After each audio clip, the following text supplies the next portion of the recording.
আসসালামু আলাইকুম ওয়া রাহমাতুল্লাহ। আমার প্রাণপ্রিয় 2025 এবং 26 সেশনে বিশ্ববিদ্যালয়ের ভর্তি যুদ্ধে অংশগ্রহণকারী যোদ্ধাগণ, আশা করছি তোমরা অনেক অনেক ভালো আছো। আমি আল্লাহ তাআলার অশেষ রহমত এবং তোমাদের দোয়াতে বেশ ভালো আছি।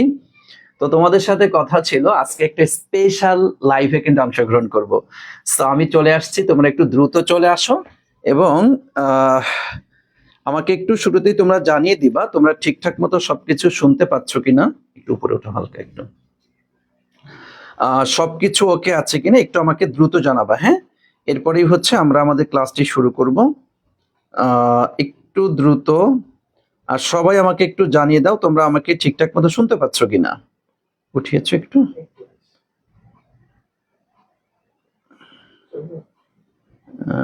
দাদা একটু তো নিচে নামাইলা, উপরের দিকে উঠাও না, নিচে নামছে আরো, এটা তো নিচে। হ্যাঁ,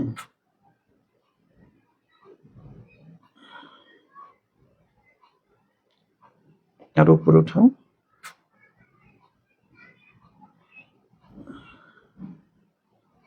আচ্ছা দেখি, দাঁড়াও,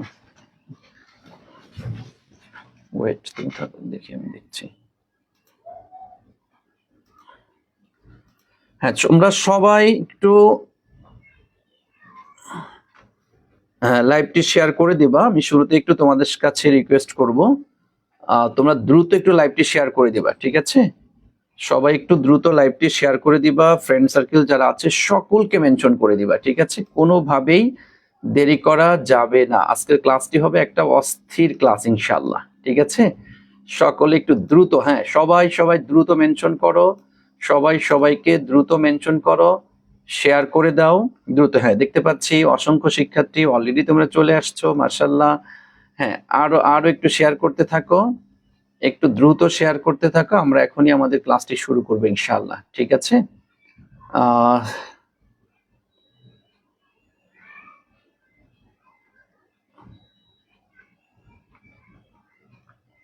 ওকে, তোমরা একটু দ্রুত সবাই একটু শেয়ার করবা, প্রচুর পরিমাণে শেয়ার করতে হবে কিন্তু আজকে আজকে প্রচুর পরিমাণে শেয়ার করতে হবে দ্রুত। আমি এখনই ক্লাসটি শুরু করব।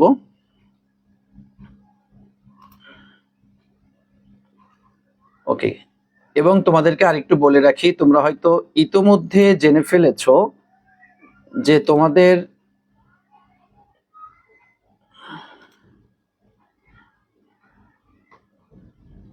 তোমরা যদি আজকে ক্লাসটি শেয়ার করো তাহলে কিন্তু তোমাদের জন্য রয়েছে আকর্ষণীয় গিফট কিন্তু রয়েছে, তোমরা জানো। বেশি উপরে উঠে গেছে, হালকা একটু নিচে নামো, হালকা একদম হালকা একটু।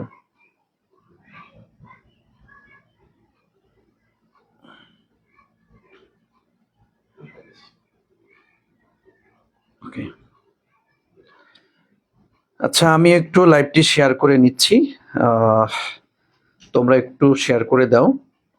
আমি আর একটু সময় নিব, হ্যাঁ আর একটু সময় নিচ্ছি। ওকে,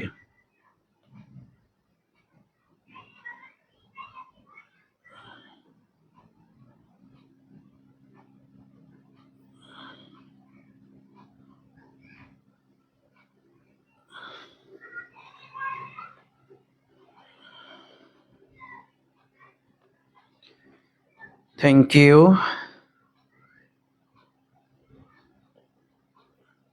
তোমরা যদি আরেকটু শেয়ার করো তাহলে কিন্তু সকল শিক্ষার্থী চলে আসতে পারে। তোমরা আরেকটু শেয়ার করে দাও, ঠিক আছে? তোমরা আরেকটু শেয়ার করে দাও।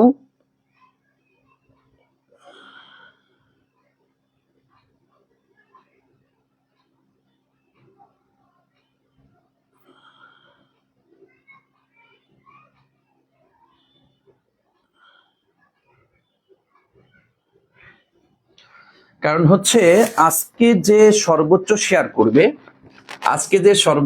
করবে তার জন্য আমাদের পক্ষ থেকে টপার বইটি ফ্রিতে দেওয়া হবে, যার মূল্য হচ্ছে 450 টাকা। আজকে ইনশাআল্লাহ যদি সর্বোচ্চ শেয়ার যে করবে তাকে টপার বইটি ফ্রিতে পাঠিয়ে দেওয়া হবে, কালকে পাঠিয়ে দেওয়া হবে, এবং তার নাম আমাদের পেজে ঘোষণা করা হবে ইনশাআল্লাহ। সুতরাং অবশ্যই অবশ্যই তোমরা শেয়ার করবা, শেয়ার করে টপার বইটি লুফে নিবা, ঠিক আছে? ওকে, আমি আরেকটু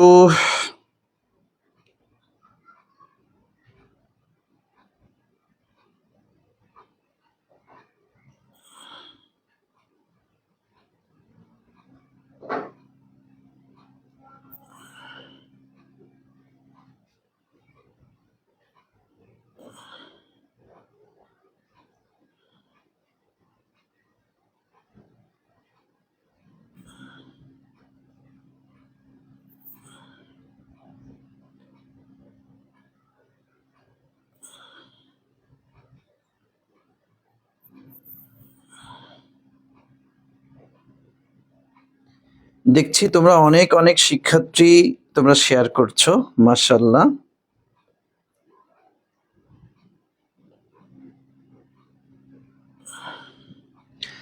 থ্যাংক ইউ ভাইয়া, আমি আর তোমাদেরকে কষ্ট দিব না, চলো আমরা ক্লাসে প্রবেশ করছি। অনেক দেরি করে ফেললাম তোমাদেরকে। সবকিছু ওকে আছে না, পারলেন না ঠিক করতে, তোমারে আর কি বলবো। ওই দেখো, সো চলো আমরা তাহলে শুরু করি। বিসমিল্লাহির রহমানির রহিম।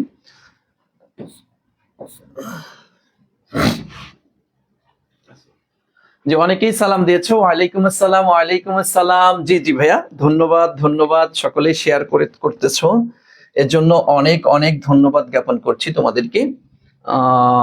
দেখি এখানে, ওকে। সো আমরা আজকে আলোচনা করব ঢাকা বিশ্ববিদ্যালয়ের তোমার সি ইউনিট 2024-25 সেশনের যে প্রশ্নটি এসেছিল, আমি সেই প্রশ্নটি আজকে বিশ্লেষণ করব। এবং শুরুতে একটু বলে রাখি, সেটা হচ্ছে ঢাকা বিশ্ববিদ্যালয়ের সি ইউনিটে গত বছর 2বার পরীক্ষা হয়েছিল। প্রথম একবার পরীক্ষা হয়েছে, এরপর অনাকাঙ্ক্ষিত বেশ কিছু কারণে পরীক্ষাটি ক্যান্সেল হয়ে দ্বিতীয়বার আবার পরীক্ষা হয়েছে। সো প্রথমবার পরীক্ষাতে ইংলিশে 12টি প্রশ্ন ছিল এবং দ্বিতীয়বার পরীক্ষাতে প্রশ্ন আবার 12টি প্রশ্ন ছিল, সব মিলে কি 24টি প্রশ্ন। আজকে আমি সেই 24টি প্রশ্ন বিশ্লেষণ করে ঢাকা বিশ্ববিদ্যালয়ে পরীক্ষা দিতে গেলে কোন কোন টপিক ইংলিশে পড়তে হবে তার টোটাল একটা ধারণা তোমাকে দিয়ে দেবো ইনশাআল্লাহ। সো শেষ পর্যন্ত ক্লাসে তোমাকে থাকতে হবে, ঠিক আছে? আশা করি তোমরা বুঝতে পেরেছো। নিচে নামবে, ওকে। তো যদি আমরা শুরু করি, আসো দেখো 1 নাম্বার যে প্রশ্নটি আসছে, দ্য ফিউচার লুকস ড্যাশ, দেখো as dot dot as the weather today. দেখি আমরা এটা কোত্থেকে আসছে, কিভাবে আসছে, যদি আমরা একটু বিশ্লেষণ করি, দেখি তোমরা পারো কিনা। মনোযোগ দিয়ে খেয়াল করো কি আসছে। আমরা যদি একটু দেখি, মনোযোগ দিয়ে খেয়াল করতে হবে, একদম বাচ্চারা মনোযোগ দিয়ে কিন্তু খেয়াল করতে হবে, ঠিক আছে? এই দেখো, দ্য ফিউচার লুকস তথা কি ভবিষ্যৎ দেখায়, এই দেখো আসছে কি অ্যাজ ডট ডট অ্যাজ। তোমরা হয়তো ইন্টারমিডিয়েটেই পড়ে আসছো যে তোমার অ্যাজ এরপর হচ্ছে কি বলতো, পজিটিভ, তাই না? পজিটিভ এরপর হচ্ছে অ্যাজ, তো পজিটিভ বলতে পজিটিভ ডিগ্রি আর কি, তাই না? পজিটিভ ডিগ্রি তথা তোমার, আমরা জানি যে পজিটিভ ডিগ্রি এর পূর্বেও হচ্ছে তোমার অ্যাজ বসে এবং পরেও হচ্ছে অ্যাজ বসে। সো যখন আমি দেখতে পাচ্ছি যে এই যে শূন্যস্থানের আগেও দেখো অ্যাজ আসছে, পরেও অ্যাজ আসছে, তখন আমি বুঝেই ফেললাম যে এইটা হচ্ছে আমার ডিগ্রি থেকে প্রশ্ন আসছে, তথা টপিকটা হচ্ছে ডিগ্রি। কারণ হচ্ছে ইউনিভার্সিটি প্রশ্নের ক্ষেত্রে স্টুডেন্টদের সবচাইতে বড় সমস্যা হলো এরা টপিকটাই ধরতে পারে না, কোন টপিক থেকে প্রশ্ন আসছে। সো আমাদের ক্লাসে এই সমস্যাটি আশা করি তোমার হবে না, হবে না, হবে না। ওকে, আশা করি তুমি বুঝতে পেরেছো। তো দেখো একটু খেয়াল করে, উপরের দিকে হালকা একটু, বুঝছো, 19-20, দেখো একটু খেয়াল করো। তাহলে আমি যদি দেখি, একটু খেয়াল করো, এই দেখো ব্লেক, ব্লেক শব্দের অর্থ হচ্ছে তোমার মলিন বলতে পারি, মলিন, মলিন বলতে পারো, অথবা হচ্ছে আশাহীন আমরা বলি, মলিন বা আশাহীন। দেখো পার্টস অফ স্পিচ হিসেবে শব্দটা কি অ্যাডজেক্টিভ। যদি তোমরা একটু হতে পারে স্যার আমি তো এগুলা বুঝি না, তুমি বুঝবা ভাইয়া, একটু ধৈর্য ধরো, একটু ওয়েট করো, তুমিও পারবা, তুমিও বুঝবা ইনশাআল্লাহ। দেখো এরপরে কি কোল্ড, কোল্ড শব্দের অর্থ কি? আমরা জানি কোল্ড শব্দের অর্থ হচ্ছে ঠান্ডা, একটু খেয়াল করো, কোল্ড শব্দের অর্থ কি? ঠান্ডা। এটাও পার্টস অফ স্পিচ হিসেবে কি বলবো? অ্যাডজেক্টিভ বলবো। দেখো উইন্ডি, উইন্ড মানে হচ্ছে বাতাস বা বায়ু, আর উইন্ডি মানে হচ্ছে বায়ো বিও, খেয়াল করো, এটাও কি একটা অ্যাডজেক্টিভ, বুঝিও। দেখো এরপর ড্যাম্প, ড্যাম্প শব্দের অর্থ হচ্ছে তোমার স্যাঁতসেঁতে, হ্যাঁ, স্যাঁতসেঁতে, স্যাঁতসেঁতে, এটাও পার্টস অফ স্পিচ হিসেবে কি হবে? অ্যাডজেক্টিভ হবে। তথা তুমি একটু খেয়াল করে দেখো, আমার এখানে বসানোর কথা হচ্ছে একটা অ্যাডজেক্টিভ। সো এখানে আমি দেখতে পাচ্ছি 4টা অপশনই অ্যাডজেক্টিভ আসছে, তাহলে আমি আসলে কোনটা নিব? এখন তো আমি দ্বিধান্বিত অবস্থার মধ্যে পড়ে গিয়েছি, তাই না? যে আসলে কোনটা হবে, আসলে কোনটা হবে। একটু উপরে উঠুন হালকা একটু, বুঝছো? এখন দেখো তাহলে গ্রামারের 4টে রাইট, তাহলে আসলে হবে কোনটা, এটা নিয়ে একটু প্যাচ লেগে গেল আমার। সেই ক্ষেত্রে আমাকে অবশ্যই যখন তুমি গ্রামার তোমাকে আটকিয়ে দিবে যে গ্রামারের যে কোনোটাই হতে পারে, তখন আমি ডেফিনেটলি চলে যাব হচ্ছে মিনিং এর মধ্যে। কোথার মধ্যে চলে যাব আমরা? মিনিং। কারণ হচ্ছে বিশ্ববিদ্যালয়ের ভর্তি পরীক্ষার প্রশ্ন, ভাইয়া তোমাকে গ্রামারটাও যেভাবে পারতে হবে, আবার প্রচুর পরিমাণে মিনিংটা পারতে হবে। সো দেখো একটু খেয়াল করে, তাহলে আমরা এখন অর্থের দিকে চলে যাব। এখন দেখো দা ওয়েদার টুডে, তথা আজকের আবহাওয়া। তাহলে আজকের আবহাওয়ার দেখো দা ফিউচার লুকস, ভবিষ্যৎটা মানে আসলে কি, তথা পুরা বাক্যের অর্থটা এমন যে আজকের আবহাওয়ার মতোই ভবিষ্যৎটাও আশাহীন বা মলিন, এরকমটা বোঝানো হচ্ছে। দেখ এখানে তো বলতে পারি যে আজকের আবহাওয়ার মতোই ভবিষ্যৎটাও ঠান্ডা বলা যায়, ভবিষ্যৎটাও বায়বীয় বলা যায়, যায় না। আবার স্যাঁতসেঁতেও বলা যায়, যায় না। কি বলতে পারি? মলিন বলতে পারি, অথবা আশাহীন বলতে পারি। তথা তাহলে আমি অ্যান্সার আমি কোনটা নিব বলো তো? ডেফিনেটলি অ্যান্সার নিব এই নাম্বারটা। সকলে কি অ্যান্সার করে দিয়েছো? মাশাআল্লাহ, দেখি সকলেই অ্যান্সার করে দিয়েছো, মাশাআল্লাহ, থ্যাংক ইউ, থ্যাংক ইউ। হ্যাঁ, সকলে দ্রুত অ্যান্সার করে দেবা, থ্যাংক ইউ। তাহলে বুঝতে না, না ভাইয়া বি নাম্বার না, এ নাম্বারটা দেখো, একটু ব্যাখ্যাটা আবার সুন্দর করে বুঝো। আমি দেখতে পাচ্ছি দা ফিউচার লুকস, ভবিষ্যৎ দেখায়, বোঝানো হচ্ছে। দা ওয়েদার টুডে, আজকের আবহাওয়া। মাস কি আছে? অ্যাজ, এ পাশে আসছে অ্যাজ, তাহলে মাঝখানে কি দিব? আমরা জানি এবার ডানে অ্যাজ, বামেও অ্যাজ, মাঝখানে পজিটিভ ডিগ্রিটা বসে। সো আমি নিচে অপশন ব্যাখ্যা করে দেখলাম, 4টা অপশনই আমার অ্যাডজেক্টিভ চলে আসছে। সো আমি 4টা অপশন তো নিতে পারবো না, আমাকে তো যে কোনো একটা অপশন নিতে হবে। সেই ক্ষেত্রে আমি কোনটা নিব? তখন দেখতে পাচ্ছি 4টা অপশন অ্যাডজেক্টিভ নিতে পারছি না, তাহলে অবশ্যই আমাকে অর্থের দিকে যেতে হবে। তখন পুরো বাক্যের অর্থ পড়ে দেখি, অর্থটা হচ্ছে এমন যে আজকের আবহাওয়ার মতোই ভবিষ্যৎটাও মলিন বা আশাহীন। সেই ক্ষেত্রে অর্থের দিকে তাকিয়ে আমি অ্যান্সার নিচ্ছি এ নাম্বারটা। আশা করছি আমার প্রাণপ্রিয় শিক্ষার্থীরা তোমরা সকলেই ধরতে পেরেছো, বুঝতে পেরেছো। কথা ক্লিয়ার? আমরা বুঝতে পেরেছি? কথা বলো, আমরা কি বুঝতে পেরেছি? আমরা কি বুঝতে পেরেছি ভাইয়া? একটু আমাকে বলো, আমরা কি বুঝতে পেরেছি? তুমি আমাকে একটু বলো তো তোমরা বুঝতে পেরেছো কিনা, একটু আমাকে বলো তোমরা কি বুঝতে পেরেছো? হয়তো একটু কষ্ট হবে, কারণ আজকেই তো প্রথম, তোমরা হয়তো আজকেই প্রথম, এই জন্য একটু হয়তো কষ্ট হবে, সমস্যা নাই। দেখবা ইনশাল্লাহ 100% তোমরাও বুঝবা। ওকে, সো ওকে, আমরা তাহলে ওকে ওকে ওকে ঠিক আছে। তাহলে 1 নাম্বার প্রশ্ন আমাদের শেষ। 2 নাম্বার চলো, 2 নাম্বার আমরা আরেকটি প্রশ্নে যদি চলে আসি, দেখো একটু খেয়াল করে, আরেকটি প্রশ্ন কি আসছে? আই আস্কড হিম, আমি তাকে জিজ্ঞাসা করলাম, হোয়াট নেম ইজ হিজ, বা what was his name, what is, বুঝলে স্যার কোত্থেকে আসছে প্রশ্ন, কিছুই তো বুঝতে পারছি না। তুমি দেখো তো ভাইয়া, আই আস্কড হিম, আমি তাকে জিজ্ঞাসা করলাম যে হোয়াট নেম ইজ হিজ, তথা তার নাম কি, তার নাম কি। আগে প্রশ্নটা বুঝো, আমি তাকে জিজ্ঞাসা করলাম যে তার নাম কি, এই ক্ষেত্রে আমি কি অ্যান্সার নিব, কোন টপিক থেকে আসছে, আমি তো এটাই বুঝতে পারি না। সো একটু বাংলা কথাটা বুঝো। আমি তাকে জিজ্ঞাসা করলাম তার নাম কি, আমি তাকে বললাম তুমি কি খেয়েছো, আমি তাকে জিজ্ঞাসা করেছিলাম তুমি কি ঢাকা বিশ্ববিদ্যালয়ে চান্স পেতে চাও। এই রকমের যদি কোনো কথা হয়ে থাকে, সেই ক্ষেত্রে অবশ্যই অবশ্যই মাথায় রাখবা, এটাকে বলা হয় হচ্ছে ইমবেডেড কোশ্চেন। কি বলা হয় বলতো? ইমবেডেড। খেয়াল করো, ইমবেডেড কোশ্চেন কি বলা হয় বলতো? এটাকে বলা হয় ইমবেডেড কোশ্চেন নামক একটা টপিক। হ্যাঁ, ইমবেডেড কোশ্চেন, খেয়াল করতে হবে কি বলা হয় এটাকে, ইমবেডেড কোশ্চেন। ইমবেডেড কোশ্চেন মানে হচ্ছে বাক্যের ভিতরে প্রশ্ন। কি বলতো? বাক্যের ভিতরে প্রশ্ন।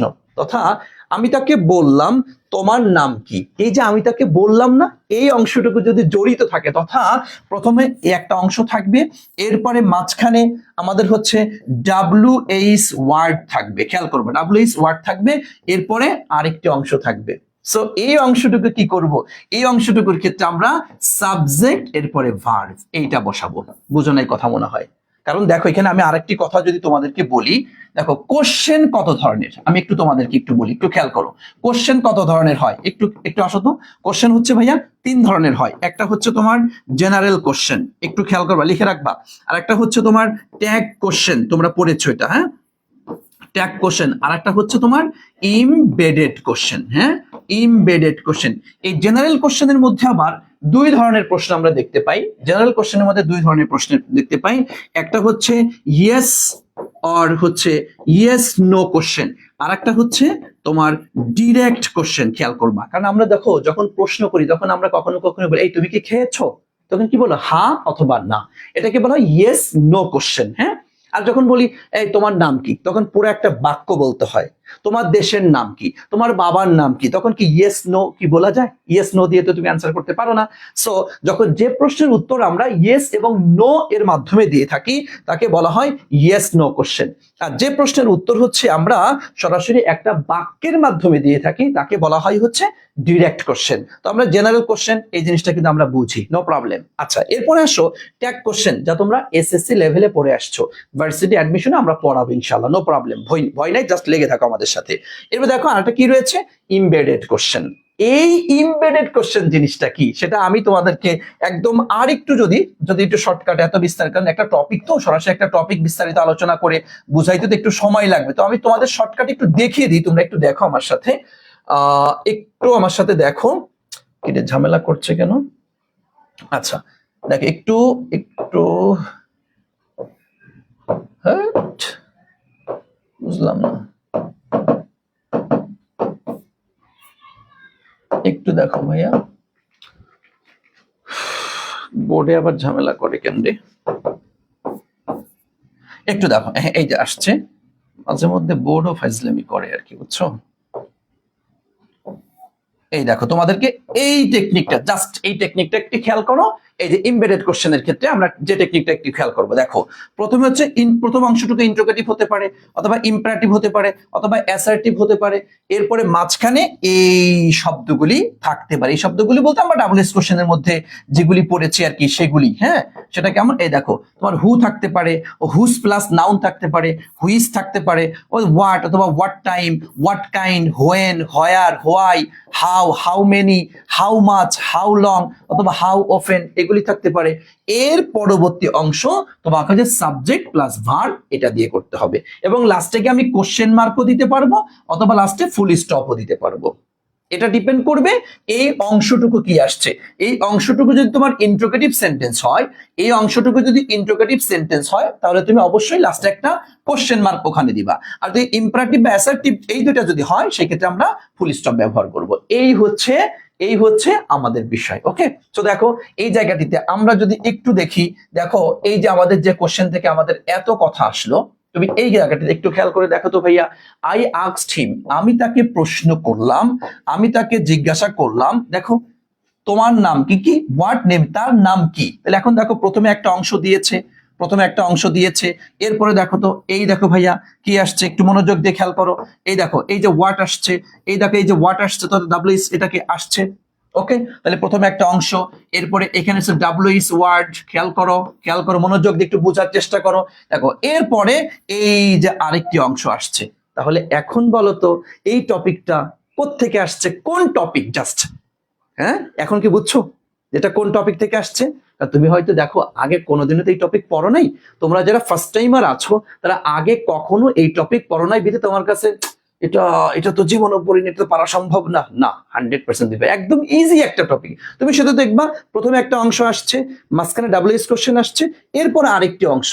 তাহলে ধরে নেবে এটা ইমবেডেড থেকে। বলো তো একটু কোন টপিক থেকে আসছে, একটু কমেন্ট করে জানিয়ে দাও, একটু কমেন্ট করে জানিয়ে দাও তো ভাইয়া, একটু কমেন্ট করে জানিয়ে দাও তো, একটু জানিয়ে দাও তো কোন টপিক থেকে আসছে? ইমবেডেড থেকে, তাই না? ইমবেডেড কোশ্চেন থেকে এই টপিকটি আসছে। ওকে, কোত্থেকে আসছে তাহলে? ইমবেডেড কোশ্চেন থেকে, তাই না? ইমবেডেড কোশ্চেন থেকে আসছে। ইমবেডেড কোশ্চেন থেকে যদি আসছে, এইটা যদি তুমি বুঝো, তাহলে দেখো প্রথম অংশ আসছে, এরপরে কি আমাদের ডাব্লিউ ওয়ার্ড। ওকে ফাইন, এই জায়গাতে সবাই আছে। এরপরে লাগবে কি আমার একটা সাবজেক্ট আর একটা ভার্ব লাগবে। এই দেখো ভাইয়া এখানে নেম, হ্যাঁ এখানে তো নেম শুধু নেম কি সাবজেক্ট নাকি হিজ নেম, এই দুটা মিলায় সাবজেক্ট, কিন্তু সেটা করেনি বিধায় আমি অপশনটি নিতে পারছি না। গেল, এটা শেষ। এরপর দেখো এটা অক্সিলারি ভার্ব আগে আসছে, সাবজেক্টটা পরে আসছে, আমি কি এটাও নিতে পারবো? কারণ আমাদের তো কথা ছিল এখানে কি বসবে, সাবজেক্ট বসবে, এরপরে হচ্ছে ভার্ব বসবে। সো এটা তো ওই নিয়মে করে নাই, সো এটাও নিতে পারছি না। দেখো এরপরে দেখো ইজ, অক্সিলারি ভার্ব আগে আসছে, সাবজেক্টটা পরে গেছে, হবে এটাও হবে না, হইলো না। দেখো এরপরে এই দেখো ভাইয়া সাবজেক্ট আসছে, এই দেখো ওয়াজ আসছে, খেয়াল করছো? হ্যাঁ, এই দেখো দেখছো তো এটা কি, এই দেখো সাবজেক্ট এরপরে কি ভার্ব, এটা কি মিলেছে? তার মানে অ্যান্সার কোনটা? বলো, তুমি বলো এখন। তার মানে অ্যান্সার কোনটা বলো তো ভাইয়া, অ্যান্সার কোনটা? জি, থ্যাংক ইউ সো মাচ, আলহামদুলিল্লাহ।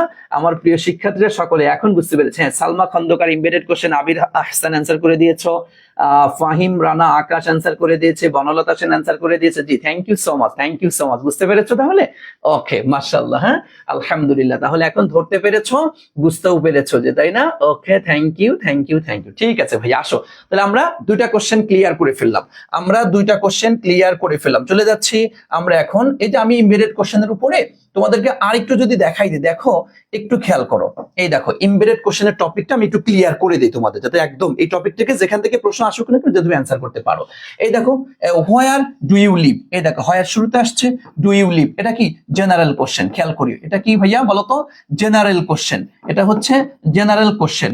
আর দেখো এমবেডেড কোশ্চেনটা কেমন, এই দেখো আই ডু নট নো, আমি জানি না, আমি জানি না। দেখছো এই প্রথম একটা অংশ আসছে, দেখো এরপরে কি ডাব্লিউএস ওয়ার্ড আসছে, এরপরে সাবজেক্ট, এরপরে ভার্ব। এটাকে কি বলবো আমরা, এটা হচ্ছে তোমার এমবেডেড কোশ্চেন। দেখছো খেয়াল করে। আবার দেখো এই ডু ইউ নো, তুমি কি জানো। হ্যাঁ, এই দেখো হোয়ার, দেখছো প্রথম একটা অংশ আসছে, ডাব্লিউএস কোশ্চেন আসছে। হি লিভস, এই দেখো সাবজেক্ট আসছে, ভার্ব আসছে। এই যদি এই প্রথম অংশটুকু যেহেতু তোমার হচ্ছে ইন্টারোগেটিভ, এই জন্য এখানে কি বসছে লাস্টে, এই যে কোশ্চেন মার্ক বসছে। এটাকে আমরা কি বলবো, এমবেডেড কোশ্চেন। তুমি তো আগে কোনোদিনও শোনো নাই, আজকে প্রথম শুনছো, তাও কিন্তু তুমি পারবা ইনশাল্লাহ ভাইয়া। দেখো এই দেখো টেল মি, আমাকে বলো, প্রথম একটা অংশ আসছে, এই দেখো ডাব্লিউএস ওয়ার্ড আসছে, সাবজেক্ট, এই দেখো ভার্ব। এটাকে কি বলবো তাহলে বলো তো, এটা কি বলবো, এমবেডেড কোশ্চেন। ক্লিয়ার, বুঝতে পেরেছো? দেখো আমি আরো কিছু এই যে টেকনিক দিয়েছি, সাথে তুমি দেখো এই দেখো ইন্টারোগেটিভ সেন্টেন্স এক্সাম্পল একটু দেখাই তোমাকে। এই দেখো ডু ইউ নো, খেয়াল করো, ডু ইউ নো প্রথম দেখো একটা অংশ আসছে। হ্যাঁ, এই দেখো ডাব্লিউএস ওয়ার্ড আসছে, তাহলে এরপরে কি দেওয়ার কথা, সাবজেক্ট, এরপরে ভার্ব। তাহলে দেখো এটা দিয়েছে, এটা হলো এটা, তো ভার্ব আগে আনছে, সাবজেক্টটা পরে এনেছে। সো এটা কিন্তু কারেক্ট না। কারেক্ট আসলে কি, হিজ প্রবলেম ইজ। এই দেখো এই যে হিজ প্রবলেম ইজ, দেখছো ইন্টারোগেটিভ দিয়ে এক্সাম্পল। দেখো এরপরে ক্যান ইউ টেল মি, তুমি কি বলতে পারো। এই দেখো ডাব্লিউএস ওয়ার্ড আসছে। হ্যাঁ, এটা তাহলে কি, এই যে সাবজেক্ট আগে আসবে, ভার্বটা পরে যাবে। এই দেখো তাহলে what, your problem is, interrogative দিয়ে ক্লিয়ার। দেখো এরপরে ইম্পারেটিভ সেন্টেন্স দিয়ে আসো, একটু খেয়াল করে। দেখো টেল মি, বলো, এই যে ডাব্লিউএস ওয়ার্ড, তাহলে কি আর ইউ হবে না কি হবে, ইউ আর। দেখো তুমি যদি এই জায়গায় নর্মালি বলতে, এই অংশটুকু যদি না থাকতো, তাহলে আমরা কি বলতাম, হাউ হাউ আর ইউ। এটা কিন্তু ঠিক আছে, হাউ আর ইউ, তুমি কেমন আছো, হাউ আর ইউ। তখন এটা কি, জেনারেল কোশ্চেন। বলো এটা কি তখন জেনারেল কোশ্চেন। আর যখন প্রথমে একটা অংশ চলে আসছে, তখন এটা এমবেডেড কোশ্চেন। কথা ক্লিয়ার? দেখছো একদম সহজ। তুমি হয়তো কঠিন ভাবছো, না কঠিন না ভাইয়া। মানে জেনারেল কোশ্চেন হলো প্রথমে কোনো অংশ থাকবে না, সরাসরি প্রশ্ন, এই তোমার নাম কি, তুমি খেয়েছো, এই তোমার বাসা কোথায়, তুমি কি ঢাকা বিশ্ববিদ্যালয়ে পরীক্ষা দিতে চাচ্ছ, তুমি কি ঢাকা ইউনিভার্সিটিতে টপ করতে চাও, হ্যাঁ, তুমি কি রাজশাহীতে ভালো একটা সাবজেক্ট নিয়ে পড়াশোনা করতে চাও, এগুলা কি নরমালি কোশ্চেন।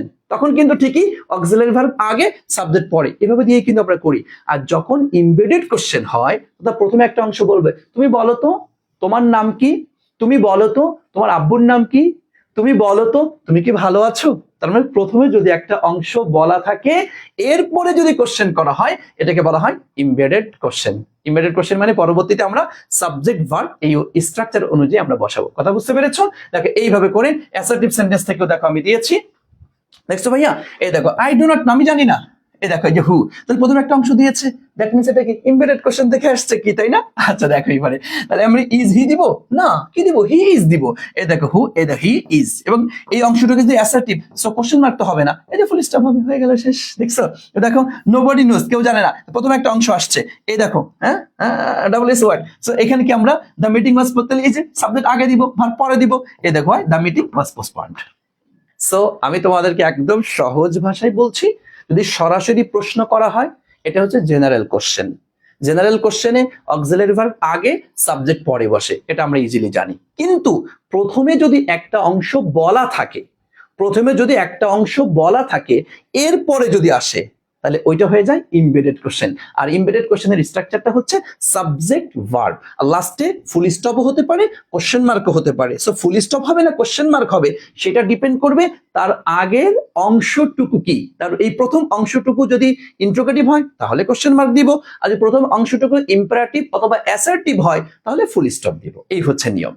এখন আমাকে একটু প্রত্যেকটা শিক্ষার্থী, তোমরা যতজন এখানে ক্লাস করছো, প্রত্যেকটা শিক্ষার্থী জাস্ট একটা কমেন্ট আমাকে বলো তো ভাইয়া, তুমি কি ইমবেডেড কোশ্চেন আর জেনারেল কোশ্চেন কি মোটামুটি বুঝতে পেরেছো না? দেখো অনেক বড় একটা টপিক, এখান থেকে প্রতি বছর প্রশ্ন আসে। আমি তোমাকে শর্টকাটে অল্প সময়ের মধ্যে বুঝিয়ে দেওয়ার চেষ্টা করলাম। এরপরে ক্লাসে তো একদম 100 এটার উপরে যখন ক্লাস নেবো তখন তো আরো ক্লিয়ার করে বুঝিয়ে দিব। কথা ক্লিয়ার? বুঝতে পেরেছো ভাইয়া? কথা বলো, বুঝতে পেরেছো? বুঝতে পেরেছো?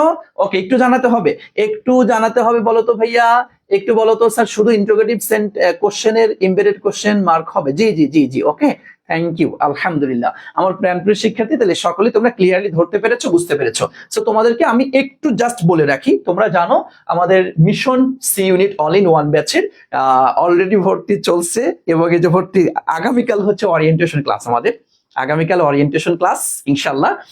ইতোমধ্যে 1000 স্টুডেন্ট, আলহামদুলিল্লাহ আলহামদুলিল্লাহ আলহামদুলিল্লাহ, 1000 স্টুডেন্ট কিন্তু আমাদের ব্যাচে ভর্তি হয়ে গিয়েছে। এবং বাংলাদেশে তুমি নিশ্চিত থাকতে পারো, মানে পুরা ইউনিটে সবাই মিলে যত স্টুডেন্ট আমাদের, শুধু আমাদের বিজনেস স্কোয়াডে সেই তার সাথে বেশি, অনেক বেশি স্টুডেন্ট আমাদের সাথে কিন্তু যুক্ত আছে। গত বছরে আমাদের ব্যাচের সফলতা ছিল প্রতি 4 জন, প্রতি 2100 থেকে 7, মানে প্রতি 3 জনে একজন শিক্ষার্থী কিন্তু আমাদের ব্যাচ থেকে সফল হয়েছে। সুতরাং তোমরাও যদি সফল হতে চাও আমাদের সাথে যুক্ত থাকতে হবে তোমাকে ইনশাআল্লাহ। ওকে, চলো আর কথা না বাড়িয়ে, এবং তোমাদেরকে আরেকটি কথা একটু জানিয়ে রাখি, সেটা হচ্ছে ভাইয়া আমাদের এই রুটিন অনুযায়ী আমাদের একটা ফ্রি ক্লাস চলছে। গতকালকে আমাদের রিয়াদ স্যার, তোমাদের প্রিয় রিয়াদ স্যার হচ্ছে অ্যাকাউন্টিং ক্লাস নিয়েছেন, আমি আজকে ইংরেজি ক্লাস নিচ্ছি, আগামীকাল আমাদের ক্লাস, এই রুটিন অনুযায়ী আমাদের ক্লাস চলছে। সুতরাং প্রত্যেকটা ক্লাসে তোমরা অংশগ্রহণ করো, ঠিক আছে ভাইয়া? এবং তোমরা জানো যে আমরা এখানে অনেক কিছু কিন্তু তোমাদেরকে দেবো, 7টি প্র্যাকটিস বুক আমাদের, হ্যাঁ আমাদের 7টি প্র্যাকটিস বুক থাকে, আরো ম্যাটেরিয়ালস অনেক অনেক অনেক কিছু আছে, তোমরা পেজে নক করে জেনে নিও। এই যে আমরা জাস্ট একটা প্যাটার্ন হিসেবে তোমাদেরকে দেখাই দিচ্ছি, তোমরা একটু খেয়াল করি। ওকে, চলো আমরা এর পরবর্তীতে আরেকটি ইয়াতে চলে যাচ্ছি। চলো আসছে কি, একটু খেয়াল করো, একটু খেয়াল করো, একটু আসি আমরা, একটু চলো এই বইটা অ্যান্সার করো তো, এটা একটু অ্যান্সার করো তো, এটা একটু অ্যান্সার করো তো, এটা একটু অ্যান্সার করো তো, দেখি পারো কিনা। এটা কিন্তু একদম সহজ প্রশ্ন, হ্যাঁ একদম সহজ প্রশ্ন, একদম সহজ প্রশ্ন, হ্যাঁ একদম সহজ প্রশ্ন। দেখো শি লাইকস, দেখো শি লাইকস দ্যাশ, দেখো ভাইয়া এই দেখো, এটা কি একটা ভার্ব, তাই না? আচ্ছা, আমরা জানি একটা ভার্বের পরে যদি আরেকটি ভার্ব আসে, এই বলতো কি বলতো, একটি ভার্ব এর পর আরেকটি ভার্ব আসলে, হ্যাঁ আরেকটি ভার্ব আসলে আগত ভার্বের সাথে, হ্যাঁ আগত ভার্ব এর সাথে কি করতে হয় বলতো, আইএনজি দিতে হয়, তাই না ভাইয়া? কি দিতে হয় বলতো? আইএনজি দিতে হয়। এটা তো তোমাদের ইন্টারমিডিয়েটে রাইট ফর্ম ভার্বের মধ্যে তুমি বারবার পড়ে আসছো, একটা ভার্বের পরে আরেকটা ভার্ব, একটা ভার্বের পরে আরেকটা ভার্ব, তখন ওই যে ভার্বটা নতুন করে আসছে ওই ভার্বের সাথে কি দিতে হয়? আইএনজি দিতে হয়, তাই না? আইএনজি দিতে হয়। যদি তুমি এটা পড়ে থাকো, যদি তুমি এটা পড়ে অ্যান্সার করো, তো এটা কিন্তু প্রত্যেকটা শিক্ষার্থী পারবে, একদম প্রত্যেকটা শিক্ষার্থী কিন্তু পারবে। সো দেখো তো ভাইয়া, রিডস, এটা কি নেওয়া যাবে? প্রশ্নই আসে না। দেখের পরে কি হতে পারে, এটা পেরেছো তাই না? পেরেছো, এই পারবা পারবা পারবা ভাইয়া। এই দেখ রিডিং, এবারে টু রিডিং কি কোনোদিন হয়? টু রিড হতে পারে, টু রিডিং তো কখনো হতে পারে না। কেন? কারণ আমরা জানি টু প্লাস ভার্বের কোন ফর্ম বসে? বেস ফর্ম বসে, যার নাম হচ্ছে ইনফিনিটিভ। সব ক্লাসে আলোচনা হবে ভাইয়া, সব ক্লাসে আলোচনা হবে ইনশাআল্লাহ, হ্যাঁ। এবং এই কোশ্চেনটা আমার পড়ানোর ভিতর থেকে গত বছর একদম হুবহু কমন আসছিল, হুবহু কমন, অনেক প্রশ্ন পড়ানোর ভিতর থেকে হুবহু কমন আসবে ইনশাআল্লাহ। দেখের পরে শুধু রিড কি দিতে পারবো না, অ্যান্সার কোনটা? বি নাম্বারটা। থ্যাংক ইউ, আলহামদুলিল্লাহ। আমার প্রাণপ্রিয় শিক্ষার্থী সকলেই মাশাআল্লাহ সকলে অ্যান্সার করে দিয়েছে, সকলেই অ্যান্সার করে দিয়েছে। আচ্ছা ওকে ওকে ওকে, ঠিক আছে, ওকে ভাইয়া, থ্যাংক ইউ। আচ্ছা দেখো, এরপরে চলে আসো। ওকে ওকে, আসো। এরপর দেখো, এটা পেরে গেলাম। এরপর কি আসছে? এই দেখো হিন্ট। স্যার হিন্ট, এটা কি? দেখো একটা জিনিস দেখবা, মানে আগে তোমাকে টপিকটা ধরতে, দেখো এখানে কোন টপিক থেকে আসছে, আমরা এটাকে বলতে পারি হচ্ছে রাইট ফর্ম অফ ভার্ব। একটু লিখে রাখো, রাইট ফর্ম অফ ভার্ব, তথা রাইট ফর্ম অফ ভার্ব থেকে এই কোশ্চেনটি আসছে, ঠিক আছে? আচ্ছা এরপর আসো, দেখো হিন্ট কি হবে ভাই, বুঝতে পারছি না, কিন্তু নিচে একটু দেখো তো পাগলা, এই খেয়াল করো কি আসছে, এখানে অফ আসছে, এখানে ফর আসছে, এখানে অ্যাট আসছে, উইথ আসছে, তার মানে তুমি বুঝতেই পারছো এই কোশ্চেনটা কি কোত্থেকে আসছে? প্রেপোজিশন থেকে কোশ্চেনটি আসছে। তবে এই জায়গাটা তোমাকে একটু খেয়াল করতে হবে ভাইয়া, প্রেপোজিশন থেকে 3টা ক্যাটাগরি প্রশ্ন হয়, একটু লিখে রাখো, নোট করতে হবে ভাইয়া, প্রত্যেকটা কথা নোট করবা, প্রত্যেকটা বিষয় যারা চান্স পাবে, যারা ভালো করবে তাহলে এরকমটাই করবে। দেখো প্রেপোজিশন থেকে আমাদের তিনটা ক্যাটাগরিতে প্রশ্ন আসে। একটা হচ্ছে রুলস অফ প্রেপোজিশন, হ্যাঁ, রুলস অফ প্রেপোজিশন একটু লিখবা, রুলস অফ প্রেপোজিশন, হ্যাঁ একটা প্রশ্ন। আর একটা হচ্ছে তোমার অ্যাপ্রোপ্রিয়েট, আমি যাকে শর্টকাটে বলি হচ্ছে এপি মানে অ্যাপ্রোপ্রিয়েট প্রেপোজিশন। আর একটা হচ্ছে মিনিং তথা অর্থ নির্ভর কিছু প্রেপোজিশন থেকে প্রশ্ন হয়ে থাকে। তথা প্রেপোজিশন থেকে সবসময় তিনটা ক্যাটাগরির প্রশ্ন আসতে পারে।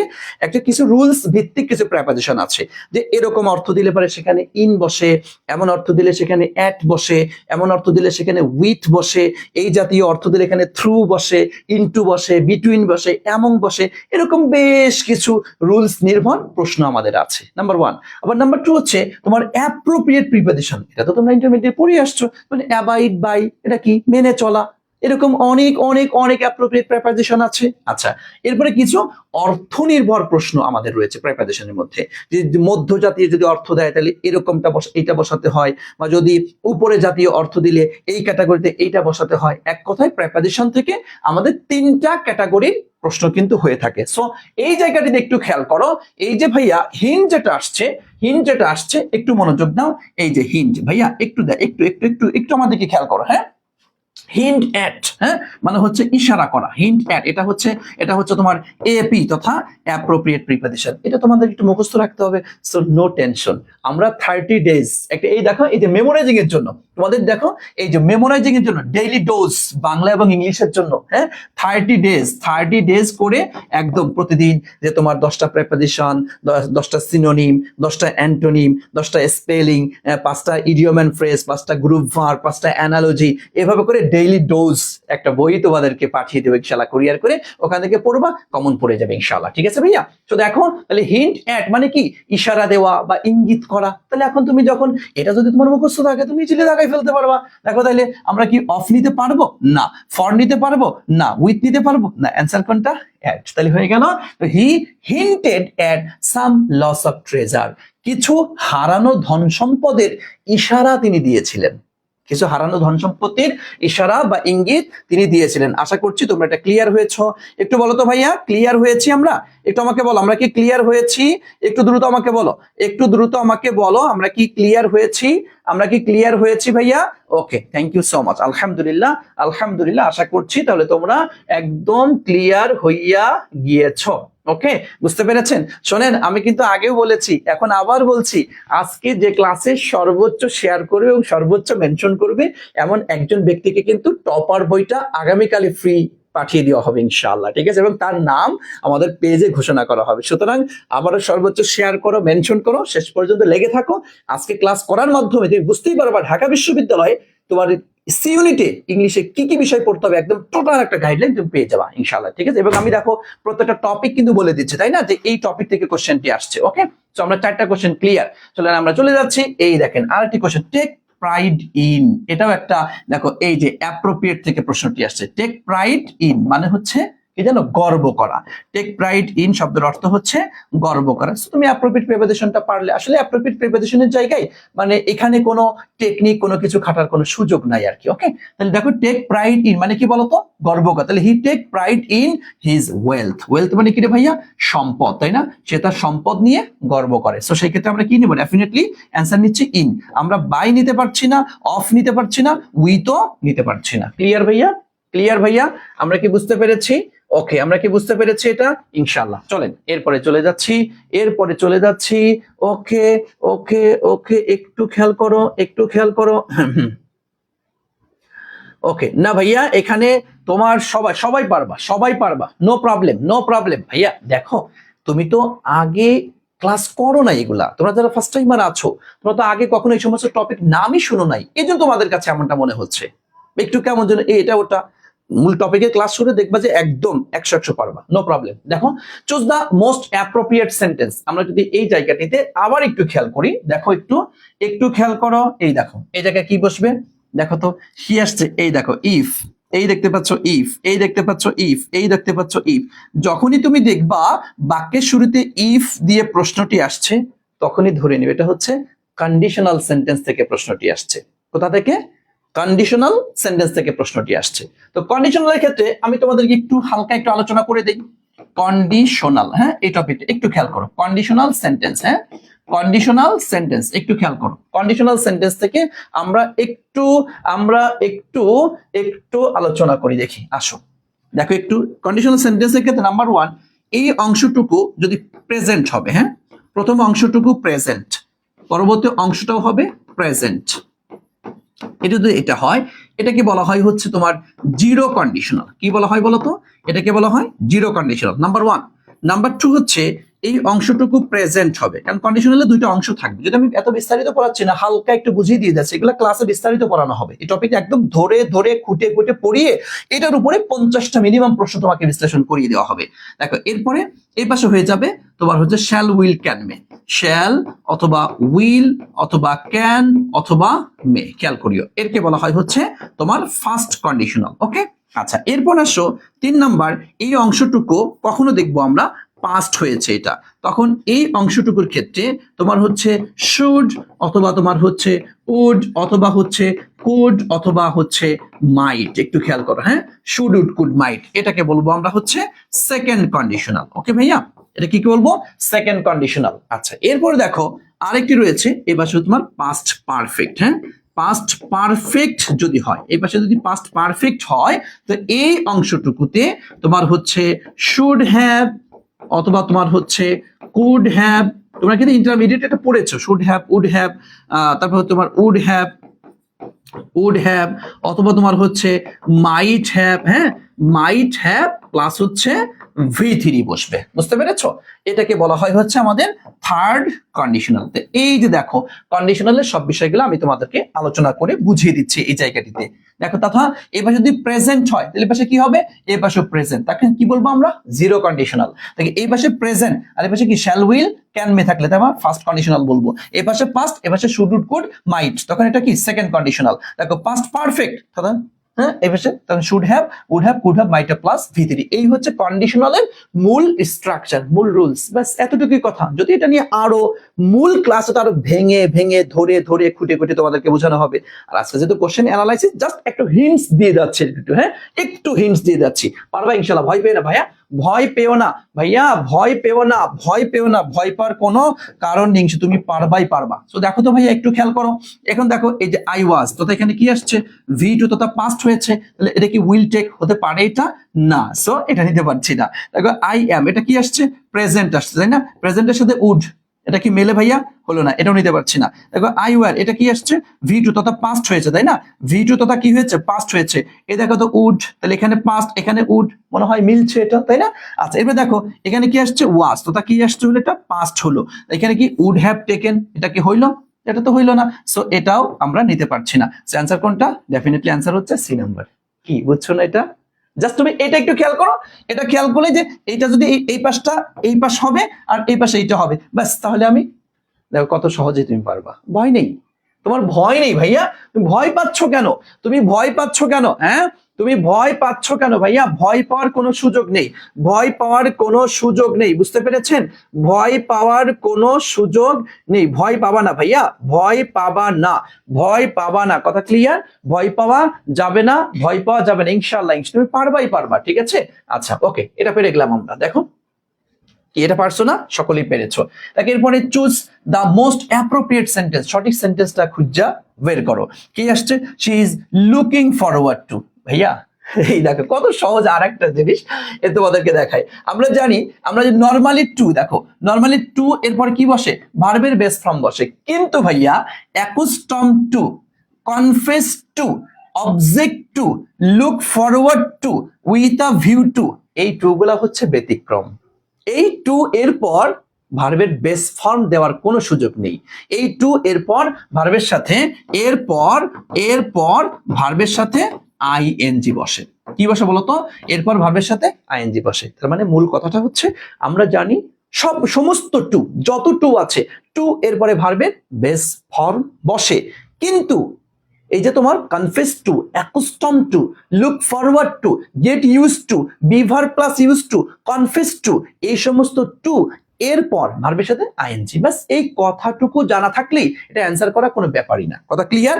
এটা অ্যান্সার করা কোনো ব্যাপারই না ইনশাআল্লাহ। তাহলে এখন অ্যান্সার করো, অ্যান্সার করো, এই সকলে অ্যান্সার করো, প্রত্যেকটা শিক্ষার্থী অ্যান্সার করো, একদম সকলে অ্যান্সার করো তো ভাইয়া, একদম সকলেই অ্যান্সার করো তো, সকলেই অ্যান্সার করো, দ্রুত অ্যান্সার করো, দ্রুত অ্যান্সার করো, দ্রুত অ্যান্সার করো। মাশাআল্লাহ, যে এখন কিন্তু পারবে। She is looking forward to. ভাইয়া তাহলে এখানে কি মিট হতে পারে? এটা পারে না, দেখছো? আচ্ছা, একটু থাকো না, শেষ পর্যন্ত থাকো, দেখবে ইনশাআল্লাহ তোমার কাছে ভালো লাগবে, তুমি পারবা, বুঝবা ইনশাআল্লাহ। দেখো এই দেখো, লুক ফরওয়ার্ড টু, এখানে কি মিট হতে পারে? পারে না। লুক ফরওয়ার্ড, লুক ফরওয়ার্ড, এখানে টু, এখানে তো টুই নাই। এই দেখো পেঁচটা কেমন লাগিয়েছে ভাইয়া, এটা বিশ্ববিদ্যালয়ের প্রশ্ন। দেখো এখানে টুই দেয় না, মিটিং দিয়েছে কিন্তু টু দেয় নাই, সো আমি এটাও নিতে পারছি না। লুক ফরওয়ার্ড টু, এই দেখো মিটিং, দেখছো টু আসছে, আবার আইএনজিও আসছে, সো অ্যান্সার কোনটা? ডি নাম্বারটা, তাই না ভাইয়া? থ্যাংক ইউ, মাশাআল্লাহ। এই তো সবাই সবাই পেরেছে, এখন কিন্তু সবাই পেরেছে, পারবা, অবশ্যই পারবা, না পারার কিচ্ছু নাই ভাইয়া, না পারার কিচ্ছু নাই, 100% তুমি পারবা। কেন পারবা না? অবশ্যই অবশ্যই তুমি পারবা, না পারার কিচ্ছু নেই। আশা করছি তোমরা পেরেছো, মাশাআল্লাহ, আলহামদুলিল্লাহ, আলহামদুলিল্লাহ। ওকে ওকে, আসো এরপর চলে যাচ্ছে এরপর দেখো, ফাইন্ড দা কারেক্ট স্পেলিং। কি কোথা থেকে প্রশ্ন আসছে? স্পেলিং থেকে প্রশ্ন আসছে। তোমাদেরকে একটু বলি স্পেলিং নিয়ে, স্পেলিং জিনিসটা কি, কারণ তোমরা তো আগে কখনো নাম শোনো নাই, একটু খেয়াল করে দেখো। স্পেলিং ভাইয়া, স্পেলিং মানে হচ্ছে বানান। স্পেলিং মানে কি? বানান। এই বানান থেকে কয়েকটা ক্যাটাগরির প্রশ্ন হতে পারে।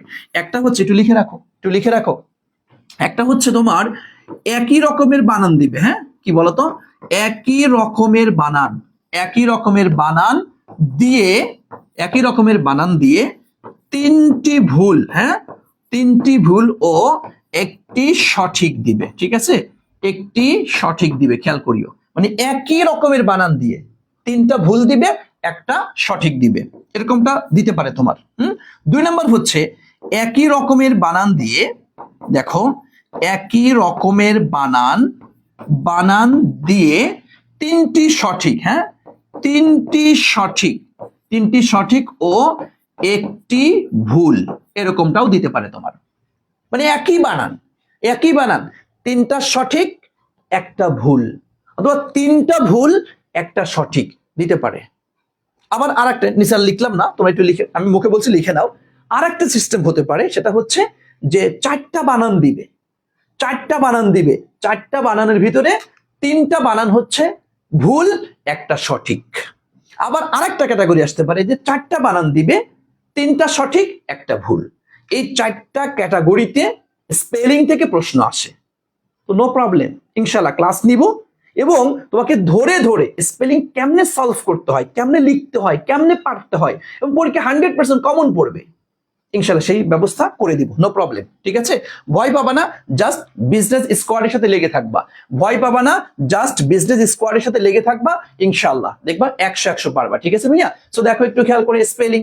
এখন দেখো এই যে কি, এটা ফিমোনিয়া, কি এটা কি ফিওমোনিয়া বলতে কিছু নাই, নিউমোনিয়া মনে হয় এটাই 100% কারেক্ট, কিন্তু তুমি কি জানো নিউমোনিয়া বানানটা হচ্ছে এরকমটার, প্রথমে একটা পি আসে, এরপর হচ্ছে এই দেখো নিউ, এরপর হচ্ছে মো, এরপর হচ্ছে নিয়া, হ্যাঁ, নিয়া, যেটা আমরা পড়ার সময় পড়ি এভাবে করে পিনিউমোনিয়া।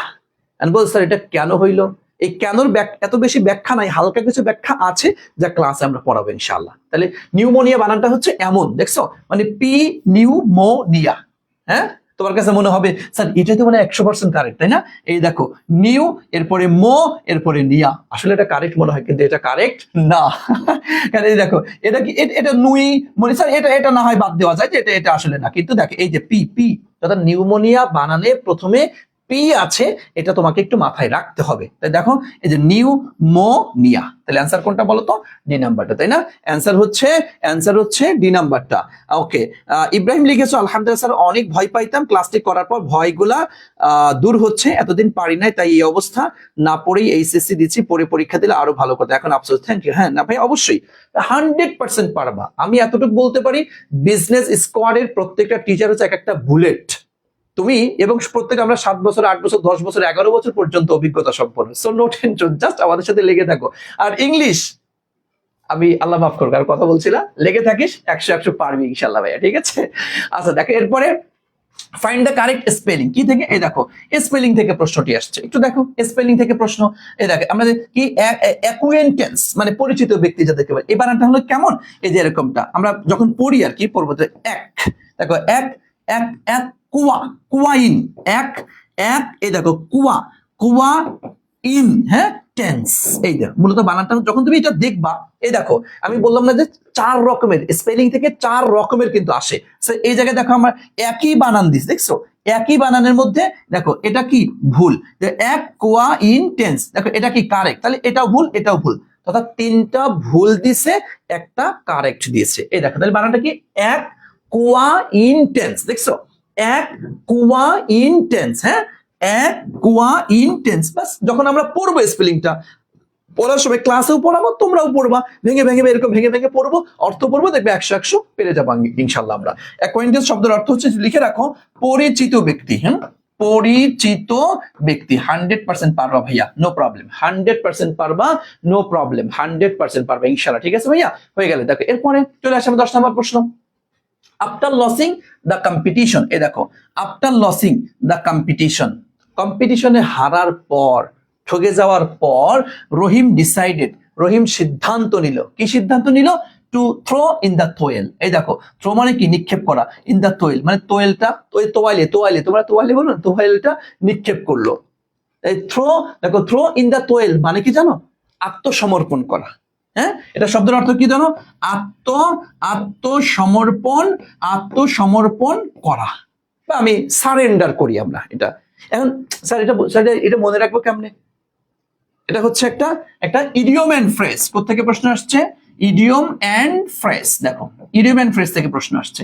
ইডিয়ম এন্ড ফ্রেজ যখন ক্লাসে পড়াবো, এটার ইতিহাস কিছু আলোচনা করব, তখন আলোচনা কাছে মনে থাকবে তোমার। যেমন এটা কোত্থেকে আসে, কিভাবে আসছে, এটা একটু বলি তোমাদের। এটা হচ্ছে এই যে বক্সিং খেলা খেলে না, তোমার বক্সিং খেলা তো দেখেছো, এই বক্সিং খেলায় খেলতে প্রাচীন আগে যে খেলতে খেলতে খেলতে তার যখন সে অপারগ হয়ে যায়, যখন সে পারছে না, তখন কি করে, ওই তার যে একটা তোয়ালে ছিল, এটা কি ছুঁড়ে মারে। এটা এটা এটা ছুঁড়ে মারাই হচ্ছে মানে আমি আমি আমি সারেন্ডার করলাম, আমি আর খেলতে চাই, আমি ঠকে গিয়েছি, আমি তোমার কাছে আত্মসমর্পণ করলাম। এটা তখন থেকে এটা চলে আসছে থ্রো ইন দ্য থোয়েল, মানে হচ্ছে আত্মসমর্পণ করা, সারেন্ডার করা, যে আমি আর পারছি না, ওকে ফাইন, তুমি বিজয়ী, আমি ঠকে গিয়েছি।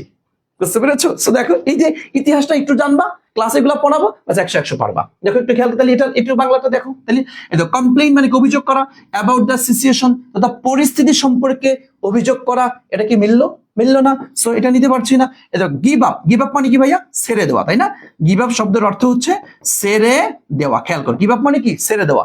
কুইট মানে কি, প্রস্থান বা ছেড়ে দেওয়া একই তো কথা। হ্যাঁ প্রস্থান বা ছেড়ে দেওয়া। তাহলে দেখো মনে হয় এটা মিলছে। তবে স্টার্ট ওভার এগেইন, পুনরায় শুরু করা, এরকমটা কি অর্থ আমাদের এটার সাথে কি মেলে না, তাই না? দেখো সেলিব্রেট দ্য লস তথা ক্ষতির উদযাপন করা। এবার ক্ষতি হলে কি আবার উদযাপন করে, সো এটাও না। অ্যান্সার করতে তাহলে বি নাম্বার। দেখো একদম ইজিলি কিনতে পারছো, জাস্ট এইটুকু মুখস্থ থাকলে পারবা ইনশাআল্লাহ। না পারার কোনো কারণ আমি দেখছি না, 100% তুমি পারবা ইনশাআল্লাহ। ঠিক আছে ভাইয়া, এরপর আসো ফাইন্ড দা সিনোনিম। কোত্থেকে প্রশ্ন আসছে, এই দেখো সিনোনিম থেকে প্রশ্ন আসছে।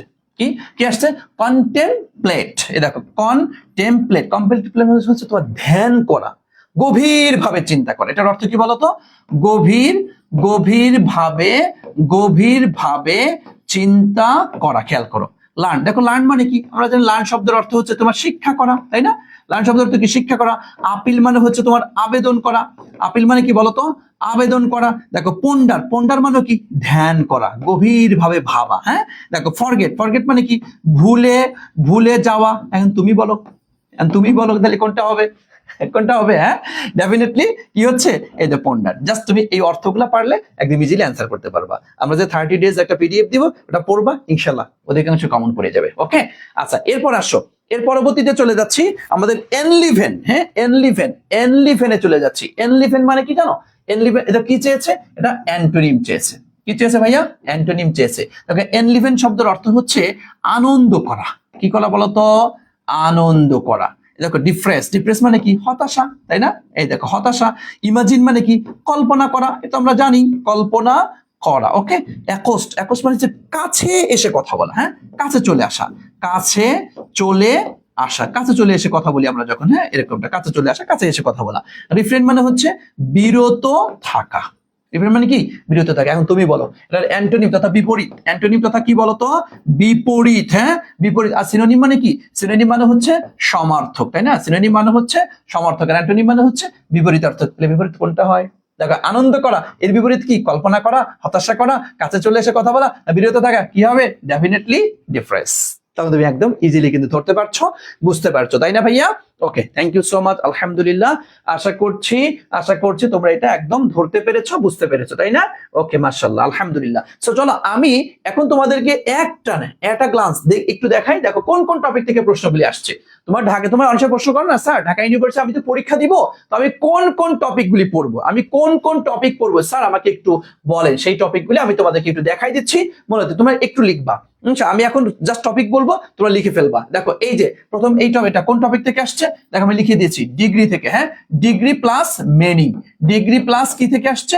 তো এটা অর্থ নির্ভর। লেখো একটু যে 1 নাম্বার কোশ্চেন আসছে ডিগ্রি প্লাস মিনিং থেকে। ওকে, 2 নাম্বার চলে আসো, কোথেকে আসছে? লিখে দিয়েছি এটা ইমবেডেড কোশ্চেন থেকে কোশ্চেনটি আসছে। লেখো 2 নাম্বার টপিকটা কি বলতো? ইমবেডেড কোশ্চেন থেকে কোশ্চেনটি আসছে। ওকে, 2 শেষ। 3 নাম্বার চলে আসছে, দেখি 3 নাম্বার কি আসছে। আমি যে ইমবেডেড কোশ্চেন নিয়ে আলোচনা এখানে করে দিয়েছি। দেখো 3 নাম্বার আসছে। 3 নাম্বার কি? এই যে রাইট ফর্ম অফ ভার্ব থেকে কোশ্চেনটি আসছে। লেখো রাইট ফর্ম অফ ভার্ব থেকে কোশ্চেনটি আসছে। লেখো ভাইয়া আরো 12টি কোশ্চেন কিন্তু আছে, আরো 12টি কোশ্চেন আছে। ওয়েট করো, মোটামুটি এখন একটু ধরে ফেলতে পারছো, বা তোমার কাছে দেখো আজকে ক্লাসটি করার পরে মনে হবে না ইংলিশ এত কঠিন না, আমি যত কঠিন ভাবি আসলে এত কঠিন না। এবং আরো যখন টপিক ভিত্তিক আলোচনা শুরু করব তখন তোমার কাছে মনে হবে ইংলিশ আলহামদুলিল্লাহ পারবো ইনশাআল্লাহ। হ্যাঁ, আমাদের ব্যাচ থেকে শত শত শিক্ষার্থী চান্স পাচ্ছে, শত শত শিক্ষার্থী ইংলিশের সর্বোচ্চ নাম্বার পাচ্ছে, তুমি কেন নয়? 100% তুমি পাবে, জাস্ট লেগে থাকো আমাদের সাথে। ওকে, দেখো এবার রাইট ফর্ম অফ ভার্ব থেকে কোশ্চেনটি আসছে। হ্যাঁ, রাইট ফর্ম অফ ভার্ব থেকে কোশ্চেনটি আসছে। এবার এটা কোত্থেকে আসছে? এই যে এপি তথা অ্যাপ্রোপ্রিয়েট প্রিপোজিশন থেকে কোশ্চেনটি আসছে। ওকে, এরপর দেখো এরপরেরটাও এই যে এটাও কি আসছে? এটা হচ্ছে আমাদের এপি তথা অ্যাপ্রোপ্রিয়েট প্রিপোজিশন থেকে কোশ্চেনটি আসছে, অ্যাপ্রোপ্রিয়েট প্রিপোজিশন থেকে কোশ্চেনটি আসছে। এবং আজকে এটা আলোচনা করার পরে Dhaka university C unit related যত প্রশ্ন আছে সমস্ত প্রশ্নের উত্তর আমি দিব, সুতরাং শেষ পর্যন্ত থাকো, ইনশাআল্লাহ দেখবা 100 ক্লিয়ার হয়ে যাবে। চলো এরপরে এটা কোত্থেকে আসছে? কন্ডিশনাল থেকে। কোথা থেকে আসছে? এটা কন্ডিশনাল থেকে, তাই না ভাইয়া? কন্ডিশনাল থেকে প্রশ্নটি আসছে। দেখো এরপরে আসো, এরপরে এটা কি আসছে? এটা হলো আমাদের বলতে পারি এটা আমরা রাইট ফর্ম অফ ভার্ব থেকে। হ্যাঁ, রাইট ফর্ম অফ ভার্ব থেকে এই কোশ্চেনটি আসছে। ওকে, আচ্ছা এরপর আসো, এটা গেল। এরপরে এই দেখো এটা কি আসছে? স্পেলিং থেকে। এই যে স্পেলিং থেকে প্রশ্নটি আসছে। এরপর আসছে হলো আমাদের এই যে আবার স্পেলিং থেকে 2টা প্রশ্ন আসছে। এরপর দেখো এটা আমরা বলতে পারি এই যে ইডিয়ম এন্ড ফ্রেজ থেকে প্রশ্নটি আসছে। ঠিক আছে, ইডিয়ম এন্ড ফ্রেজ থেকে প্রশ্নটি আসছে। এরপরে এটা আসছে কি তোমার সিনোনিম থেকে প্রশ্নটি আসছে। এরপর এটাও কি অ্যান্টোনিম থেকে প্রশ্ন আসছে। এরপরে এই যে অ্যান্সারটা দিয়ে দিলাম। ওকে, তাহলে আমরা টপিকগুলো লিখে ফেলেছি। এখন চলো আর 12টি কোশ্চেন, যে কোশ্চেনটা বাতিল হয়ে গিয়েছিল সেই কোশ্চেনটা আমরা অ্যানালাইসিস করব, দেন লাস্টে একটা ফিনিশিং তোমাদেরকে দেবো। এবং ঢাকা ইউনিভার্সিটি সিউনিট রিলেটেড তোমাদের যার যত প্রশ্ন আছে সমস্ত প্রশ্নের উত্তর আমি দিব। এবং আজকে যে ঢাকা ইউনিভার্সিটি সিউনিটে তোমার কোন কোন টপিক পড়তে হয়, কেমনে প্রশ্ন আসে, টোটাল একটা আইডিয়া তুমি পেয়ে যাবে ইনশাআল্লাহ ভাইয়া। ঠিক আছে, চলো এই দেখো আমরা চলে যাচ্ছি আরেকটি প্রশ্নে। দেখো একটু দেখো কি আসছে? Shelley has been working here dash. একটু মনোযোগ দাও তো ভাইয়া। দেখো তো হ্যাজ বিন ওয়ার্কিং, একটু আমাকে বলো তো এটা কোন টেন্স? দেখো এই দেখো হ্যাজ বিন ওয়ার্কিং, তুমি বলো কোন টেন্স থেকে আসছে? হ্যাজ বিন ওয়ার্কিং কি হবে ভাইয়া? প্রেজেন্ট, কি বলো তো? প্রেজেন্ট পারফেক্ট কি কন্টিনিউয়াস, তাই না? কন্টিনিউ। হ্যাঁ, প্রেজেন্ট পারফেক্ট কন্টিনিউয়াস থেকে এই প্রশ্নটি আসছে। তাহলে এখন দেখো প্রেজেন্ট পারফেক্ট কন্টিনিউয়াসে সিন্স বসতে পারে, ফর বসতে পারে, কিন্তু ভাইয়া এখানে সিন্স পর কি ব্যাখ্যা আছে? দেখো আছে নাই, সো এটা অটো বাদ, তাই না? এ দেখে 6 মান্থ ভাইয়া বিফোর তো আর বসতে পারে না, সো এটাও কি বাদ। এখন আমরা সিন্স দেব না ফর দিব, এইটা নিয়ে হচ্ছে আমাদের একটু কথা। সো চলো আমরা একটু সিন্স আর ফরের ব্যবহারটা একটু দেখি। তোমরা হয়তো পড়েছো আগেই যে যদি হইতে বা থেকে যদি এই জাতীয় অর্থ যদি দেয় আর অনির্দিষ্ট সময়, তাই না, অনির্দিষ্ট সময় যদি বোঝায় সেক্ষেত্রে আমরা কি ব্যবহার করতাম? আমরা সিন্স ব্যবহার করতাম, তাই না? আর যদি তোমার দেখো যাবত, হ্যাঁ যাবত, অথবা বলতে পারি হচ্ছে তাবৎ, অথবা হচ্ছে তোমার অবধি, হ্যাঁ, অথবা তোমার হচ্ছে ধরে, যাকে আমরা বলি, যাকে আমরা অনেকটা বলতে পারি হচ্ছে নির্দিষ্ট সময় যদি বুঝায় সেক্ষেত্রে আমরা কি ব্যবহার করতাম? আমরা ফর ব্যবহার করতাম, তাই তো? এটা তো তোমরা, এটা তো এসএসসি এইচএসসি লেভেলে পড়ে আসছো, কোথায় সিন্স বসে আর কোথায় ফর বসে, নির্দিষ্ট সময় হইলে ফর, অনির্দিষ্ট সময় হইলে সিন্স, এটা আমরা পড়ে আসছি। সো দেখো একটু খেয়াল করো তো ভাইয়া, আমাকে একটু খেয়াল করো তো, এই এই একটু একটু একটু একটু একটু একটু খেয়াল করো তো। এখন দেখো তো 6 মাস, ভাইয়া দেখো তো 6 মাস কথাটা কি নির্দিষ্ট নাকি অনির্দিষ্ট, আমাকে বলো। 6 মাস ডেফিনেটলি কথাটা কি বলো, কি হবে এটা, নির্দিষ্ট, তাই না ভাইয়া, নির্দিষ্ট। তা নির্দিষ্ট হলে কি সিন্স বসতে পারে, পারে না। অ্যানসার কোনটা, এই যে ফর, অ্যানসার আমার বি নাম্বারটা। দেখো Shelley has been working here for 6 month, Shelley এখানে 6 মাস ধরে কাজ করছে। ওকে, আশা করছি আমার প্রাণপ্রিয় শিক্ষার্থী একদম ক্লিয়ার হয়েছে। ভাই পারবা না, বলো বলো একটু, পারবা না, এই কথা বলো, পারবা না ভাইয়া, অবশ্যই পারবে, তাই না, থ্যাংক ইউ। এই তো অবশ্যই পারবে, অবশ্যই পারবে, না পারার কোনো কারণ নেই। ওকে, 1 নাম্বার শেষ। চলো আমরা এরপর 2 নাম্বার দেখো কি আসছে, একটু খেয়াল করো। শি হ্যাজ লস্ট, সে হারিয়ে ফেলেছে, হার পাসপোর্ট, তারপর এগেইন। দেখো এগেইন মানে কি, আবার, হ্যাঁ, মানে আগেও একবার হারিয়েছে, আবারও হারিয়েছে। একবার আগে হারিয়েছে, এগেইন, এগেইন দ্বারা কি বোঝানো হচ্ছে, আগেও হারিয়েছে আবারও হারিয়েছে, তাই না। আচ্ছা দেখেন, তাহলে this is the second time, এটাই হচ্ছে তার কি, দ্বিতীয়বার, দিস ড্যাশ। তো দেখো আগে একবার হারিয়েছে, আবার হারিয়েছে, হ্যাঁ। এই যে একই কাজ বারবার সংগঠিত হলে, লেখো লেখো তো ভাইয়া, একই কাজ, হ্যাঁ, একই কাজ বারবার, আবার 12 বার বলিও না, বারবার বা বারংবার, তুমি বারংবার লিখলেও হবে, বারংবার সংগঠিত, সংগঠিত হলে, হলে সেটা প্রেজেন্ট পারফেক্ট হবে। সেটা প্রেজেন্ট পারফেক্ট হবে। ওকে, কি হবে বলতো, প্রেজেন্ট পারফেক্ট হবে। জাস্ট নোট করো যে একই কাজ বারবার সংগঠিত হলে, বারংবার সংগঠিত হলে সেইটা প্রেজেন্ট পারফেক্ট হয়ে যায়, প্রেজেন্ট পারফেক্ট টেন্স হয়ে যায়। সো যদি এই কথাটুকু জাস্ট তোমার জানা থাকে তাহলে দেখো কত সহজ। দেখো হ্যাজ হ্যাপেন্ড, এটা কি ভাইয়া, প্রেজেন্ট পারফেক্ট, তাই না। দেখো হ্যাপেন্স, এটা কি ভাইয়া, প্রেজেন্ট ইনডিফিনিট। দেখো হ্যাপেন্ড, এটা কি, এটা কি পাস্ট ইনডিফিনিট, তাই না, এটা হচ্ছে কি পাস্ট ইনডিফিনিট। আর দেখো ইজ হ্যাপেন্ডিং, এটা কি প্রেজেন্ট কন্টিনিউয়াস। এখন তুমি বলো, কি পারা যাবে না এখন, কঠিন না, তুই কঠিন ভাবিস কিসের জন্য, কঠিন না। অ্যানসার কোনটা, এ নাম্বারটা, তাই না। Okay, thank you so much, আলহামদুলিল্লাহ। তাহলে অ্যানসার নিচে কোনটা বলো তো, অ্যানসার নিচে তাহলে এই দেখো, যখন আমি এই কথাটুকু জাস্ট জানবো একই কাজ বারবার সংগঠিত হওয়া বুঝাইতে, ওইটা কি প্রেজেন্ট পারফেক্ট টেন্স হয়। সো অ্যানসার হচ্ছে আমার এ নাম্বারটা। ওকে, চলো এরপর চলে যাচ্ছি, what dash to get a new driving licence. এই দেখো, হ্যাঁ, টু গেট মানে কি, পাইতে, আ নিউ ড্রাইভিং লাইসেন্স। খেয়াল করো এবং দেখো শুরুতে কি আসছে, এই দেখো ডাব্লিউএস ওয়ার্ড আসছে এবং লাস্টে কি আসছে, একটা কোশ্চেন মার্ক আসছে। দ্যাট মিন্স এটা কি একটা ইন্ট্রোগেটিভ সেন্টেন্স, তাই তো। ইন্ট্রোগেটিভ সেন্টেন্স, তাই তো ভাইয়া, একটু খেয়াল করো। ইন্ট্রোগেটিভ সেন্টেন্স, এটা তো আমরা ক্লিয়ার, হ্যাঁ। ইন্ট্রোগেটিভ সেন্টেন্সের দ্বারা যদি কখনো প্রশ্ন করা হয়, আমাকে কি করতে হবে, আমাকে কি করতে হবে, কি বললাম বলো তো, আমাকে, আমাকে কি করতে হবে, যদি এরকমটা প্রশ্ন করা হয়, আমরা বলি না স্যার আমি ঢাকা বিশ্ববিদ্যালয়ে চান্স পেতে চাই, আমাকে কি করতে হবে তার জন্য, আমি রাজশাহী বিশ্ববিদ্যালয়ে টপ করতে চাই, তার জন্য আমাকে কি করতে হবে, আমি 2 ঘন্টার মধ্যে আমি বাড়িতে পৌঁছাতে চাই, তার জন্য আমাকে কি করতে হবে, হ্যাঁ, তথা তার জন্য আমাকে, তথা আমাকে কি করতে হবে, যদি এরকম প্রশ্ন করা হয়, আমাকে কি করতে হবে যদি এরকম প্রশ্ন করা হয়, সেই ক্ষেত্রে স্ট্রাকচারটা হবে তোমার ডু ভার্ব, হ্যাঁ, ডু ভার্ব প্লাস হচ্ছে তোমার subject plus have to plus base form. এই স্ট্রাকচারটা জাস্ট খেয়াল করবা, এখান থেকে প্রচুর পরিমাণে প্রশ্ন বিগত বছরে আসছে যে আমাকে কি করতে হবে, যদি এটা বোঝায় প্রথমে আমরা কি বসাবো বলতো, ডু ভার্ব, এরপরে কি বসাবো, একটা সাবজেক্ট, এরপরে কি হ্যাভ টু, এরপরে কি হ্যাভ টু, এরপরে ভার্বের বেস ফর্ম। ওকে, সো দেখো এই স্ট্রাকচারটুকু যদি তোমার জানো, স্যার আমি তো এটা পারি না, হ্যাঁ তুমি কি কখনো পড়েছো, তোমাকে যে বেসিক সেন্টেন্স স্ট্রাকচার যেটা আমরা 3 নাম্বার লেকচারে ইংলিশে পড়াবো, তুমি তো এটা পড়োই নাই এখনো, পারবা কেমনে।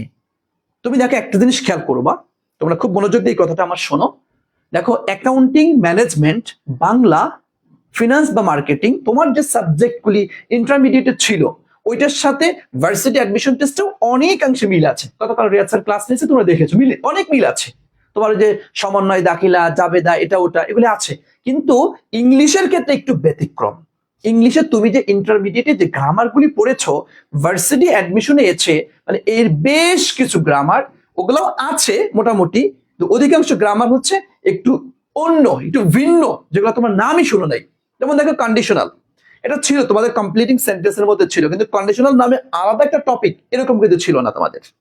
এরপর হচ্ছে ইমবেডেড কোশ্চেন, এই টপিকটা তোমাদের ইন্টারমিডিয়েটে ছিলই না। বেসিক সেন্টেন্স স্ট্রাকচার, এটা তোমাদের ইন্টারমিডিয়েটে ছিলই না। ইডিয়ম এন্ড ফ্রেজ ছিল না, সিনোনিম অ্যান্টোনিম ছিল, স্পেলিং ছিল না। এরকম ইংলিশে অনেকগুলা টপিক যা তোমাদের ইন্টারমিডিয়েটে ছিল না, কিন্তু ভার্সিটি অ্যাডমিশন টেস্টে কিন্তু আছে। সো তোমাকে সবচাইতে বেশি এক্সট্রা গুরুত্ব দিতে হবে তোমার ইংলিশের প্রতি যদি ভালো করতে চাও। এবং তুমি এটা জানো কিনা, ঢাকা বিশ্ববিদ্যালয়ের সিইউনিটে একমাত্র ইংলিশে মিনিমাম 5 নম্বর এমসিকিউতে তোমাকে পেতে হবে, তা না হলে তুমি কিন্তু ফেল বলে বিবেচিত হবে। সো বি সিরিয়াস ইংলিশের প্রতি, ঠিক আছে ভাইয়া? অবশ্যই জাস্ট আমাদের সাথে লেগে থাকো, ইনশাআল্লাহ 100% পারো, নো প্রবলেম। তো দেখো, তুমি যদি এই স্ট্রাকচারটা বুঝো, তাহলে একটু আমাকে বলো তো ভাইয়া, দেখো তো বলো একটু, এখন দেখো তো অ্যান্সার করতে পারো কিনা, এখন বলো, দেখো তো এখন অ্যান্সার করতে পারবো না? প্রথমে কি ডু ভার্ব, তাহলে এখন এখানে কি ডু ভার্ব আছে? নাই। সাবজেক্টটা ঠিক আছে, এখানে কি হ্যাভ টু আছে? নাই। এটাও হয়তো ঠিক আছে। আমাদের তো 4টা স্টেপ, যে প্রথমে ডু ভার্ব নিতে হবে, এরপরে কি সাবজেক্ট নিতে হবে, এরপরে হ্যাভ টু নিতে হবে, এরপরে বেস ফর্ম নিতে হবে। এই 4টা স্টেপের দেখো এখানে 2টা স্টেপ আছে, হ্যাঁ, কিন্তু এই 2টা স্টেপ না থাকার কারণে আমরা এটা নিতে পারলাম না। ওকে, দেখো এরপরে এই দেখো ডু আসছে, এই দেখো সাবজেক্ট আসছে, হ্যাভ টু আসছে, এই দেখো ডু। এখানে ডু হতে পারে, অন্য কিছু হতে পারে, নো প্রবলেম। তোকে 4টা কন্ডিশনই মিলেছে, মনে হচ্ছে এটা অ্যান্সার হতে পারে। তার মানে এই স্ট্রাকচারটা যদি মাথায় ঢুকানো থাকে, ইজি অ্যান্সার কিন্তু ইজি, আর না থাকলে এটা কি বিজি, কঠিন। এ দেখো আছে, এটা মেলে না, এটা মেলে না। সো অ্যান্সার কোনটা? বি নাম্বারটা। দেখো প্রশ্ন এটা হবে যে what do I have to do, আমাকে কি করতে হবে, আমি কি করতে বাধ্য, টু গেট, পাইতে আ নিউ ড্রাইভিং লাইসেন্স, একটা নতুন ড্রাইভিং লাইসেন্স পাওয়ার জন্য আমাকে কি করতে হবে বলেন? আমি ঢাকা বিশ্ববিদ্যালয়ে চান্স পেতে চাই, তার জন্য কি করতে হবে? তাকে এখানে same, what do I have to do to get chance in Dhaka university. The what do I have to do to get chance in Russia University? তাই না? এই তো হয়ে গেল, সেম স্ট্রাকচারে ফালাই দিবা, হয়ে যাবে। কি পারছো না এখন পারবে ইনশাআল্লাহ। এই স্ট্রাকচার আসলে তুমি অবশ্যই পারবা, ঠিক আছে ভাইয়া? আচ্ছা, এরপর আসো আই হ্যাড বেটার। এই দেখো এটা আমরা কি হ্যাড বেটার, তাই না? আই হ্যাড বেটার, একটু খেয়াল করো, কি গো নাও, আমার এখন যাওয়া ভালো। তবে তো অনেকক্ষণ ক্লাস আছে, আর আমার যাওয়া এখন ভালো, হ্যাঁ আমার যাওয়া, আমি চলে যাই। খবরদার যাস না, শেষ পর্যন্ত ক্লাস কর, একটু খেয়াল কর। এরপর এই দেখো প্রমিস, এই প্রমিস ভার্বের উপরে তোমাদের যতগুলা স্টার চিহ্ন দিবার বঞ্চিত স্টার চিহ্ন দাও, কারণ এখান থেকে প্রতি বছরই প্রশ্ন আসে, প্রায় প্রতি বছর কোনো না কোনো বিশ্ববিদ্যালয়ে প্রশ্ন এখান থেকে হয়ে থাকে। প্রমিস, এই প্রমিস নিয়ে আমি একটু কথা বলি, দেন আমরা এখানে আসবো। আসো তুমি একটু খাতায় লেখো, হ্যাঁ প্রমিসড, হ্যাঁ প্রমিস দিয়ে আমরা 3টা ক্যাটাগরির স্ট্রাকচার সাধারণত পরীক্ষায় আসে, যে প্রমিস এরপর ইনফিনিটিভ হতে পারে। কি হতে পারে? ইনফিনিটিভ হতে পারে, নাম্বার 1। নাম্বার 2 হতে পারে প্রমিস এর পর একটা দ্যাট থাকবে, দ্যাট প্লাস একটা ক্লোজ, এটাও থাকতে পারে। আবার কখনো কখনো দ্যাট নাও থাকতে পারে। আচ্ছা, এরপরে হচ্ছে প্রমিসের পর তোমার হচ্ছে not to plus base form, এটাও হতে পারে। এই 3টা স্ট্রাকচার প্রমিসড এর ক্ষেত্রে হয়ে থাকে। সো আমি একটু এক্সাম্পল দিই, মনোযোগ দিয়ে একটু খেয়াল করো, এক্সাম্পল গুলো একটু খেয়াল করো। শোনো, একটা কথা মনে রাখবা, শুরু তো অনেকেই করে, শেষ কজনা করতে পারে। যে কজনা শেষ করতে পারে সে কজনাই বিজয়ের হাসি কিন্তু হাসতে পারে। সুতরাং তুমি যদি বিজয়ের হাসি হাসতে চাও, বুঝছো, বিজয়ের হাসি যদি হাসতে চাও ভাইয়া, তোমাকে অবশ্যই শেষ পর্যন্ত লেগে থাকতে হবে, শেষ পর্যন্ত কিন্তু ক্লাস করতে হবে। বুঝতে পেরেছেন? তুমি একটু সকলে যারা সব একটু কমেন্ট ইয়াতে তোমার একটু লাভ রিয়াক্ট দিয়ে দাও তো, একটু পোস্টে একটা লাভ রিয়াক্ট মারো, একটা পোস্টে একটা লাভ রিয়াক্ট মারো তো ভাইয়া, দ্রুত, হ্যাঁ দ্রুত, প্রত্যেকটা শিক্ষার্থী, হ্যাঁ একটু কমেন্টে একটু লাইক, একটু লাভ। আমি স্যারকে যদি একটু ভালোবাসো, হ্যাঁ একটা লাভ রিয়াক্ট মেরে দাও, একটা লাভ রিয়াক্ট দিয়ে প্রমাণ করে দাও যে না স্যার আপনাকে ভালোবাসি, ঠিক আছে, না স্যার আপনাকে ভালোবাসি। এই দেখো আমরা যেমন ইনফিনিটিভ দিয়ে কেমন, হয়তো আমি দিলাম যে আই প্রমিসড, হ্যাঁ দেখো আই প্রমিসড, আমি প্রতিজ্ঞা করলাম, কি আই প্রমিসড ধরো টু হেল্প হার, আমি প্রতিজ্ঞা করলাম তাকে টু হেল্প হার, তাকে সাহায্য করা, তাকে ভালোবাসা, টু টু কি দিবা, আচ্ছা তোরা তো দুষ্টু ছেলে মেয়ে, তোরা এখানে দিতে পারিস লাভ, আই প্রমিস টু লাভ হার, আমি তার সাথে প্রতিজ্ঞা করলাম যে আমি তোকে ভালোবাসবো। আচ্ছা হইতে পারে এটা হতে দেখো, এই দেখছো তাহলে আই প্রমিস এরপর কি করেছে দেখছো, এটা কি ইনফিনিটিভ এই আকারে হতে পারে, অথবা তুমি দ্যাট প্লাস ক্লোজ দিয়েও করতে পারো। সেটা কেমন, ধরো এটাই লিখলাম যে আই প্রমিস দ্যাট, আমি প্রতিজ্ঞা করলাম দ্যাট যে, এখানে দেখো কি যে আই উড লাভ হার, হ্যাঁ আই উড লাভ হার, আমি তাকে ভালোবাসবো, আমি প্রতিজ্ঞা করলাম যে আমি তাকে ভালোবাসবো। তুমি এখন বলতে পারতে আই উড নট, হ্যাঁ আই উড নট লাভ হার, আমি তাকে ভালোবাসবো না। এবং এইখানে তোমাদেরকে আরেকটু বলে রাখি ভাইয়া, দেখো এই যে দ্যাট আসছে না, এই দ্যাটটা আমরা এখানে নাও দিতে পারি, কখনো কখনো দ্যাট দেয়, কখনো কখনো নাও দিতে পারে, হ্যাঁ এরকম খেয়াল করবা। আই প্রমিসড নাই আই উড লাভ হার, অথবা আই উড নট লাভ হার হতে পারে এটা। অথবা ধরো আর যদি আমি এই স্ট্রাকচারে যদি আমি আনি, আমি আই প্রমিসড তোমার হচ্ছে কি এই যে not to be, not to love her, দেখছো। তথা তুমি দেখো একই ক্যাটাগরির বিষয়, একই প্রমিসড দিয়ে আমি তিনটা ক্যাটাগরির স্ট্রাকচার নিয়ে আসতে পারি, স্থানকাল পাত্রভেদে যে কোনো একটা কাজে লাগতে পারে। তথা আমরা ফ্র্যাঙ্কলি যদি বলি, তুমি খাতায় নোট করে রাখতে পারো। আজকে হয়তো স্যার আমি তো কিচ্ছু বুঝতেছি না, বুঝবি তুই ভাইয়া, একটু আজকে তো প্রথম ক্লাস এবং তোকে তো আমি কোনো টপিক আলোচনা না করে প্রশ্ন বিশ্লেষণ করাচ্ছি, জাস্ট এইটুকু বুঝাচ্ছি যে দেখো ঢাকা বিশ্ববিদ্যালয়ের সিউনিটে কোন কোন জায়গা থেকে প্রশ্নগুলি আসে, জাস্ট একটু খেয়াল করো। প্রমিস দিয়ে তিন রকমের প্রশ্ন আমরা পাইলাম, যে প্রমিসের পরে ইনফিনিটিভ হতে পারে তথা to plus verb base form, এটা হতে পারে। এরপরে প্রমিস দিয়ে দ্যাট প্লাস আলাদা একটা ক্লোজ, যদিও এই দ্যাট প্লাস ক্লোজ দিয়ে যখন হয় এটাকে বলা একটু হচ্ছে ফিউচার ইন দ্য পাস্ট, এই ক্যাটাগরিতে হয়ে থাকে। আচ্ছা ফিউচার ইন দ্য পাস্ট সেটা আবার নেক্সট কোন একটা ক্লাস আলোচনা করে বুঝাই দিব যে ফিউচার ইন দ্য পাস্ট জিনিসটা আসলে কি, ওয়েট এন্ড সি ইনশাআল্লাহ। অথবা আরেকটা ক্যাটাগরি হতে পারে যে প্রমিসের পরে not to plus verb base form, এটা দিয়েও হতে পারে। প্রমিসড ভার্বটা ভেরি ভেরি ইম্পর্টেন্ট, বিশ্ববিদ্যালয় পরীক্ষায় প্রচুর পরিমাণে প্রশ্ন এখান থেকে আসছে। ওকে, সো আশা করছি আমরা এটা ক্লিয়ার হয়েছে। ঠিক আছে ভাইয়া, আমরা কি মোটামুটি পারবো? দেখো তো এখান থেকে তাহলে আই প্রমিস, দেখো তো ভাইয়া এখান থেকে এই যে নট হয়েছে, অর্থাৎ নট প্লাস এটা নট প্লাস কি এই যে not to plus verb base form, কিন্তু এই স্ট্রাকচার কি ফলো করেছে এটা না, সো এটা নিতে পারছি না। ওকে দেখো এরপরে নট টু একই অবস্থা আছে হ্যাঁ, not to plus verb base form আছে নাই আমাদের তো বিং তো ভার্ব বেস ফর্ম না, তাই না ভাইয়া, সো এটাও নিতে পারছি না। এ দেখো নট টু এই দেখো এইটা কিন্তু কাছাকাছি চলে গিয়েছিল, আমরা কিন্তু এইখানে যদি শুধু নট টু এরপরে বি যদি এইটুকু হইতো, দেখো শব্দগুলো আছে বাট মানে সিকোয়েন্স অনুযায়ী নাই, সো আমি এটাও নিতে পারছি না। Not to plus verb base form কিন্তু সেটা নাই, ও টু আগে দিছে নট বি পরে দিছে, ওটা নিতে পারছি না। দেখো আই উড নট বি, দেখছো এই যে সাবজেক্ট আসছে, এই যে উড নট বি, তার মানে অ্যান্সার কোনটা? যদিও এখানে একটা দ্যাট হইলে পরে আরো সুন্দর হইতো। তো বাক্যটা এমন, I promised that I would not be late, আমি দেরি করতে পারবো না। হ্যাঁ, যেহেতু তার বাক্যটা হচ্ছে এমন, দেখো একটু খেয়াল করে, I had better go now, আমার এখন বরঞ্চ যাওয়াটা ভালো। হ্যাঁ, I promised I would not be late, আমি ওয়াদা করেছিলাম যে আমি দেরি করতে পারবো না। ক্লিয়ার হয়েছে ভাইয়া? একটু আমাকে বলো তো ভাই, আমরা কি ক্লিয়ার? ওকে বলো, আমরা কি ক্লিয়ার? Okay, thank you. মোটামুটি ক্লিয়ার হয়েছে, কিন্তু ভয় পাবা না, ভয় তোমাকে শেষ করে দিবে, ভয় পাওয়া যাবে না। ঠিক আছে ভাইয়া? দেখো এরপর চলে আসি আমরা, কি আসছে? হোয়াট, দেখো হোয়াট দা ওয়াইজ, এই দেখো ভাইয়া দা ওয়াইজ মানে কি জানো? জ্ঞানীরা। হ্যাঁ, দা ওয়াইজ মানে কি? জ্ঞানীরা।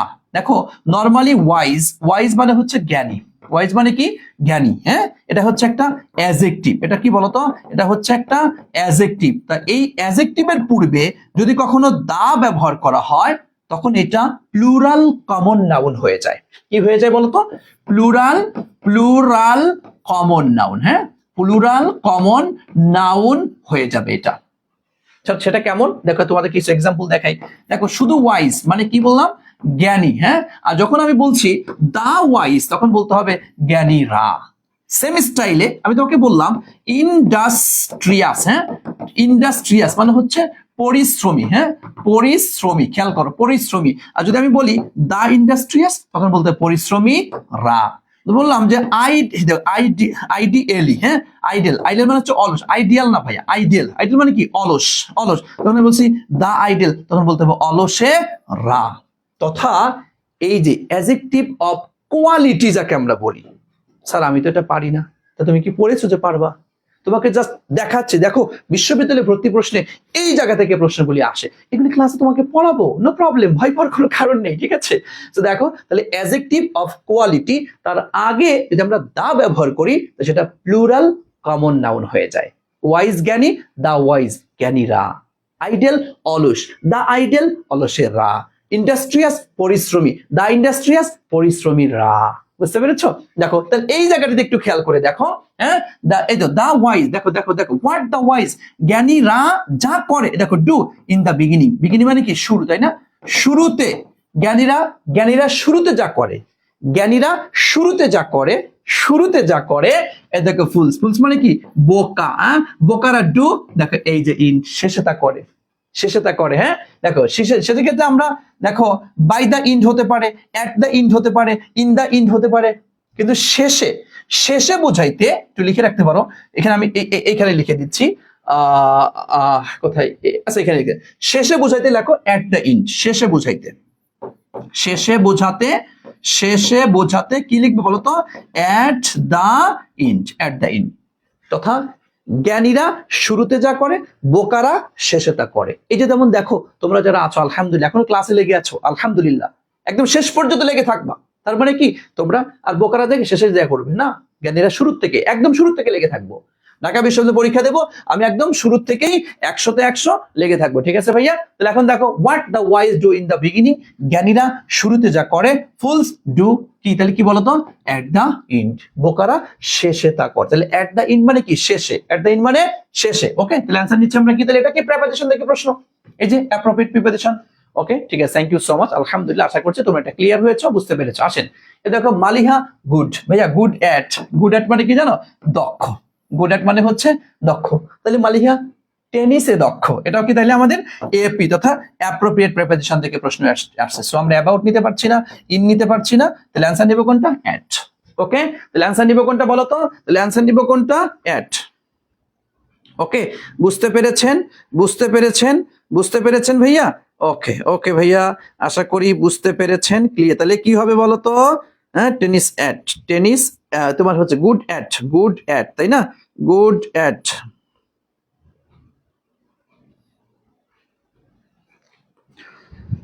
মাশাআল্লাহ, আলহামদুলিল্লাহ, তাহলে আমরা এটা, তাহলে এটা ক্লিয়ার নাকি? এটা তাহলে আমরা ক্লিয়ার হয়েছি, এটা আমরা ক্লিয়ার হয়েছে। ওকে আচ্ছা, এরপর আসেন দা প্রফেসর, এ দেখো the professor set some project, কিছু প্রজেক্ট সেট করে দিল, কোথায়? প্রজেক্ট ওয়ার্ক, হ্যাঁ। দেখো the end of the semester, সেমিস্টারের শেষে, যদি ভাইয়া একটু মাত্রই দেখো সেম রুলস থেকে প্রশ্ন চলে আসছে, হ্যাঁ। শেষে, এই শেষে বোঝাইতে তাহলে কি দিবা? শেষে বোঝাইতে তাহলে কি আমরা অ্যাবাউট দিব, হ্যাঁ, আমরা কি অফ দিব, ইন দিব, না কোনটা দিব? ডেফিনেটলি বলো বলো বলো, কোনটা দিব? বলো কোনটা দিব?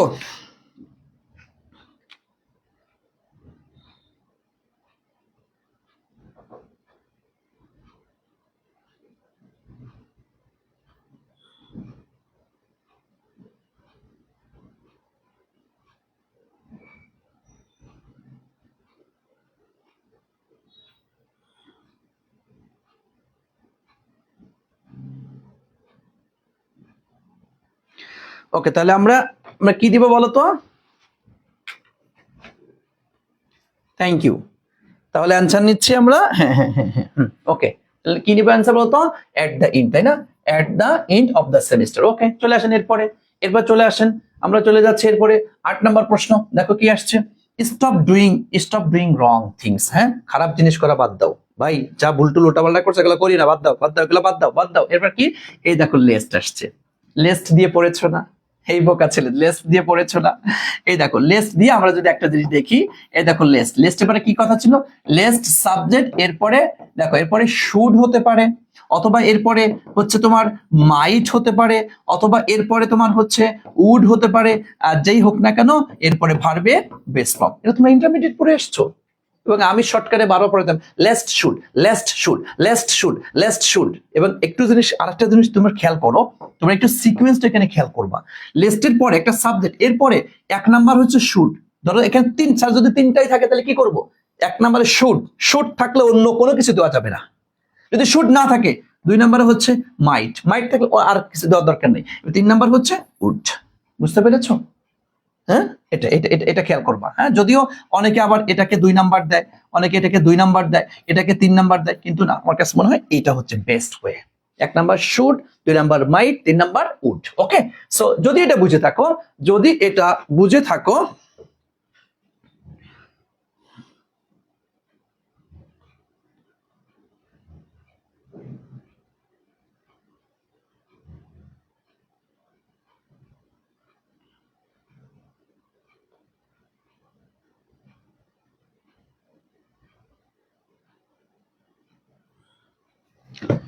ওকে, তাহলে এখন দেখো তো, তাহলে ইউ আর কট, তাহলে এখানে দেখো উড, তাহলে দেখো উড হতে পারে, তাই না?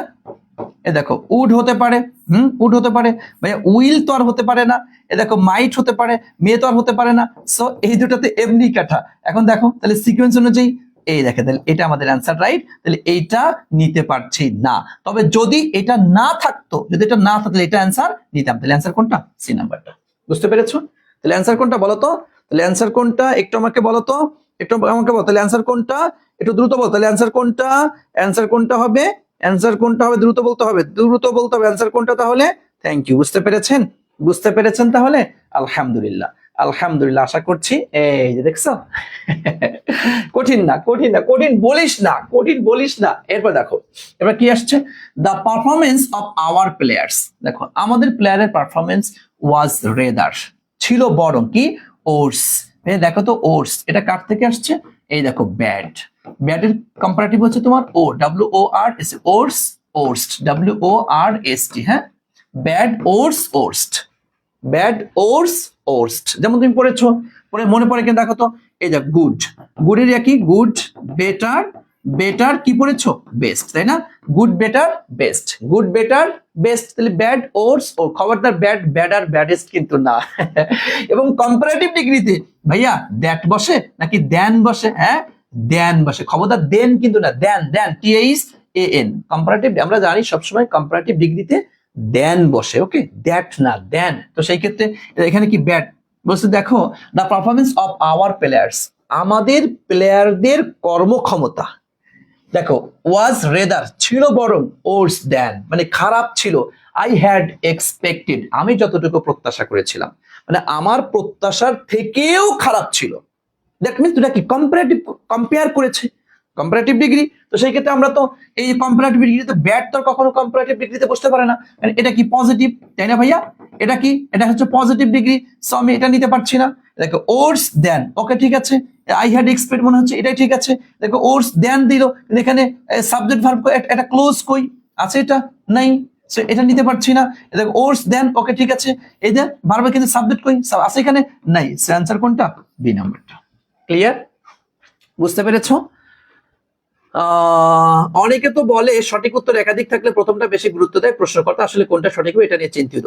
ভাইয়া একটু খেয়াল করো, তো এখন এই যে যেখানে তুমি বললে এটা, এখানে আমি তো সিরিয়াল করে দিয়েছি। এখন এটা তো কারেক্ট, এইটা থাকা অবস্থায় এটা তো দেওয়া যাবে না, এইটা থাকা অবস্থাতে এটা দুটা অ্যান্সার কারেক্ট, ঠিক আছে? এই যিনি তুমি যে কথাটা বলছো যে একাধিক অ্যান্সার যদি কারেক্ট হয় সেই ক্ষেত্রে আগে যেটা থাকবে সেটা দাগাইতে হবে। কিন্তু ভাই এই যে এইটা থাকা অবস্থায় তো এটা কারেক্ট না, এইটা থাকা অবস্থায়, এইটা থাকা অবস্থায় এটা তো কারেক্ট না। তোমার বাবা জীবিত থাকা অবস্থায় তুমি সম্পদের মালিক না, তুমি কেন তুমি সম্পদের মালিকানা দাবি করছো? এটা বিষয়টা এমন, বুঝছো? এটা এটা আশা করি তোমার প্রশ্নের উত্তর পেয়েছো। ঠিক আছে ভাইয়া, আশা করছি তোমার প্রশ্নের উত্তর পেয়েছো। সো দেখো তাহলে এখানে অ্যান্সার কি পাইলাম? বি নাম্বারটা। ওকে চলো, এর মধ্যে দ্য কারেক্ট স্পেলিং, দেখো স্পেলিং থেকে প্রশ্ন আসছে, একটু খেয়াল করো, একটু খেয়াল করো। আচ্ছা দেখো একটু খেয়াল করো, তাহলে কারেক্ট স্পেলিং সঠিক বানান থেকে আমাদের একটা প্রশ্ন আসছে, মনোযোগ দিয়ে দেখো। এই দেখো একই রকমের 4টা বানান, একই রকমের 4টা বানান, তার মানে 3টা ভুল একটা কারেক্ট দিয়েছে। দেখো দেখতে পাচ্ছি তার মানে কি? ওই যে প্রোপাগান্ডা, আমরা একটা শব্দ পড়েছি না, এই দেখো প্রো পা, এই দেখো প্রো পা গান্ডা, এই দেখো গান গান, এই দেখো ডা, দেখছো প্রো পা গান্ডা মানে ওই যে কয় না এই প্রোপাগান্ডা ছড়িও না, মানে মিথ্যাচার উল্টা পাল্টা কোনো কিছু ছড়িয়ে দেওয়া, তাকে কি বলা হয় প্রোপাগান্ডা। এখন তো প্রো তো না, তাহলে এই জন্য এটা নিতে পারলাম না। দেখো প্রো পা, ঠিক আছে, গান্ডা এখানে কি হবে এ হবে, দেশে ও, এটা নিতে পারলাম না। প্রোপাগান্ডা মনে হচ্ছে কি, এই দেখো পোপাগান্ডা তো না প্রো, তাহলে এখানে তো আর নাই, এটাও নিতে পারছি না। অ্যান্সার কোনটা তাহলে? সি নাম্বারটা। দেখছো স্পেলিং পারবা ভাইয়া, না পারার কিছু নেই, অবশ্যই অবশ্যই অবশ্যই পারবা ইনশাআল্লাহ ভাইয়া। ঠিক আছে, থ্যাংক ইউ। চলো এবার দেখো 11 নম্বর প্রশ্ন চলে আসছি আমরা। 11 নম্বর প্রশ্ন কি আসছে একটু খেয়াল করি, একটু খেয়াল করি। 11 নম্বর প্রশ্ন দেখো, পার্টিনেন্ট মানে কি? প্রাসঙ্গিক। পার্টিনেন্ট শব্দের অর্থ হচ্ছে কি বলতো? প্রাসঙ্গিক। হ্যাঁ, এখন দেখো ইনঅ্যাপ্রোপ্রিয়েট মানে হচ্ছে অনুপযুক্ত। অনুপযুক্ত। ডিস্টার্ব মানে আমরা কি বুঝি? অশান্ত, তাই না? ডিস্টার্ব করিস না, অশান্ত করিস না। রিলিভেন্ট মানে হচ্ছে প্রাসঙ্গিক। রিলিভেন্ট শব্দের অর্থ কি বলতো? প্রাসঙ্গিক। এই যে পেনিট্রেট মানে হচ্ছে প্রবেশ করা, পেনিট্রেট প্রবেশ করা, এইভাবে মনে রাখবা, ঠিক আছে? পেনিট্রেট প্রবেশ করা। এখন দেখো তাহলে এটা কি বলেছে? এই দেখো সিনোনিম বলেছে। তাহলে অ্যান্সার কোনটা নিব? ডেফিনেটলি অ্যান্সার হচ্ছে আমার সি নাম্বারটা, তাই না? ডেফিনেটলি অ্যান্সার হচ্ছে ডেফিনেটলি অ্যান্সার হচ্ছে সি নাম্বারটা, ঠিক আছে? আচ্ছা, একজন বলেছো, থ্যাংক ইউ আমার প্রাণ নূর মোহাম্মদ আল আমিন স্যার, আপনি বোঝানোর সময় যদি একটু আস্তে আস্তে বোঝান তাহলে ভালো হয়, আপনি অনেক দ্রুত বোঝান।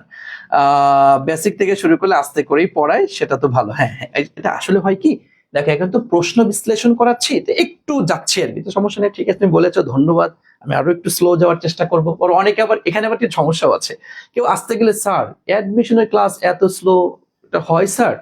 আবার কেউ মানে কেউ বলবে স্যার দ্রুত যান, কেউ বলবেন আস্তে যান, মানে স্যাররা একটু মাইন্ডকে চেপাই থাকে আর কি, তো সমস্যা নাই, আমি যেটা দরকার সেটাই করবো ইনশাআল্লাহ। সো আসো এরপর চলে যাচ্ছি, which one of the following pairs is similar in relation. দেখো সিমিলার ইন রিলেশন, রিলেশনের ক্ষেত্রে একই, তথা এই দেখো এই একটা শব্দ দিয়েছে, একটা শব্দ দিয়েছে, এটা কোন টপিক জানো? এটাকে বলা হয় হচ্ছে অ্যানালজি। হ্যাঁ, অ্যানালজি, সম্পর্ক জাতীয়। দেখে এটা খুব মজা, খুব অনেকে হচ্ছে ভয় পায়, কিন্তু ভয় পাবা না, মজা মজা মজা। এই দেখো ভাই, স শব্দের অর্থ কি জানো? স শব্দের অর্থ হচ্ছে করাত। স শব্দের অর্থ কি? করাত।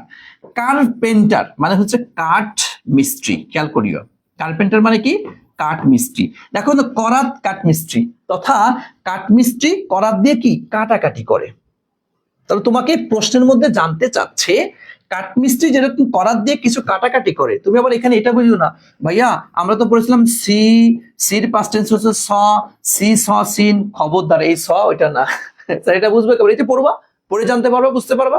তাহলে এখন দেখ কাঠমিস্ত্রি আর করাতের মধ্যে একটা সম্পর্ক, তো নিচের চারটা অপশনের মধ্যে এইরকমের সম্পর্ক কোনটার মধ্যে আছে সেটা হবে তোমার কারেক্ট অ্যান্সার, এটা তোমার কাছে যাচ্ছে। তো একটু দেখো, এই দেখো পেইন্টার মানে কি হচ্ছে? আমরা জানি রং মিস্ত্রি, তাই না? এই দেখো রং মিস্ত্রি। আর দেখো কালার মানে কি? রং। তা রং মিস্ত্রি, খেয়াল করো, রং মিস্ত্রি কালার দিয়ে কি করে? রং করে। স্যার এটা মিলে গিয়েছে, এটা তো অ্যান্সার। কিন্তু বোকা ছেলে একটু খেয়াল করো, এই দেখ এই এখানে কি করাতটা আগে, তাই না? আর কাঠ মিস্ত্রিটা কি পরে। এখানে কি করেছে? এই দেখ, তার রংটা পরে দিয়েছে, রং মিস্ত্রিটা আগে দিয়েছে, তাহলে কি উল্টা করছে না? হ্যাঁ, ও আল্লাহ, স্যার এটাও ভুল ধরে। জি হ্যাঁ, আগে বড় হওয়া যাবে না, যেখানে যেটা সেখানে সেটা, তার মানে এই উল্টা হওয়ার কারণে এই অ্যান্সারটি আমি নিতে পারলাম না। নাম্বার 1 আসুন, অ্যাগন। ভাই অ্যাগন বলতে ওরকম তেমন কিছু পাওয়া যায় না, সো এটা বাদ দাও। ফার্মা তো কৃষক, সেটা তো মিলার প্রশ্নই হলো না। দেখো সিজর শব্দ অর্থ কেচি বা কাচি বলে না, কাচি, আচ্ছা কাচি বলো, হ্যাঁ কাচি। হ্যাঁ আচ্ছা, এই দেখো বারবার মানে কি? নাপিত। হ্যাঁ এই দেখো নাপিত কাচি দিয়ে কি করে? কাটাকাটি করে না নাপিত কাচি দিয়ে। আচ্ছা দেখো এখন দেখো তো, তাহলে করাত কাচি, কাঠমিস্ত্রি নাপিত, মেলে, এই দেখো মেলে, কোনটা মিলছে? এটা মিলতেছে। দেখো ক্লোথ মানে কি ভাইয়া? কাপড়। দেখো ক্লোথ মানে কি? কাপড়। টেইলার মানে দর্জি, তাই না? টেইলার শব্দটা কি? দর্জি। তাহলে এখন দেখো টেইলার দর্জি দিয়ে এটা মেলে কাপড়, এন্ড বল স্যার এটাও তো মেলে। এই বেটা, এই ট্রেইলার যিনি হচ্ছে দর্জি কাপড় তো তার র ম্যাটেরিয়ালস হিসেবে সে ব্যবহার করে, কিন্তু দর্জি এখানে তার যে মেশিন দিয়ে কাপড় তৈরি করে, যেখানে মেশিন থাকতো তাহলে কিন্তু এটার সাথে সম্পর্কে মিলতে, কিন্তু কাপড় দিয়ে কেউ ইয়া তৈরি করে নাকি মেশিন দিয়ে কাপড় তৈরি করে, বা কাপড় দিয়ে মেশিন, মানে কি মেশিন দিয়ে কাপড় তৈরি করে জামা কাপড় এটা ওটা সে বানায়। সো এটার সাথে কিন্তু সম্পর্কে মিলছে না। অ্যান্সার কোনটা নিব বলো তো, তোমরাই বলো অ্যান্সার কোনটা নিব।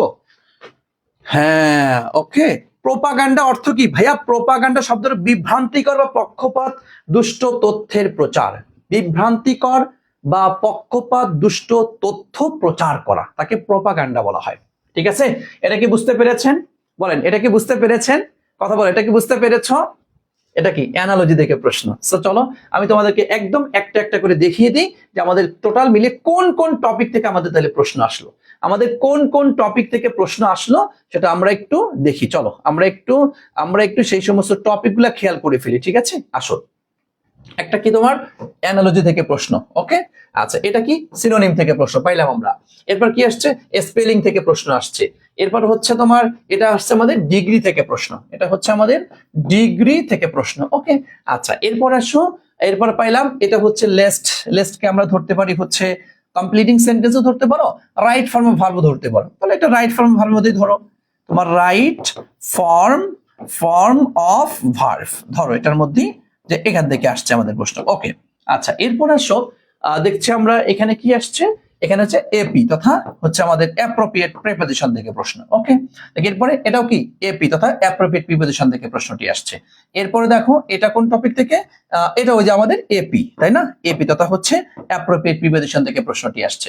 এরপরে আসো, এরপরে কি প্রমিস এটা ধরতে পারি আমরা, যেহেতু ভার্ব রিলেটেড বিষয়, এখানেও ধরতে পারো হচ্ছে তোমার রাইট ফর্ম অফ ভার্ব। ঠিক আছে, রাইট ফর্ম অফ ভার্ব থেকে প্রশ্নটি আসছে। দেখো এরপরে যদি আমরা পিছনে আসি, এটা হচ্ছে আমাদের বেসিক সেন্টেন্স স্ট্রাকচার থেকে, হ্যাঁ, বেসিক সেন্টেন্স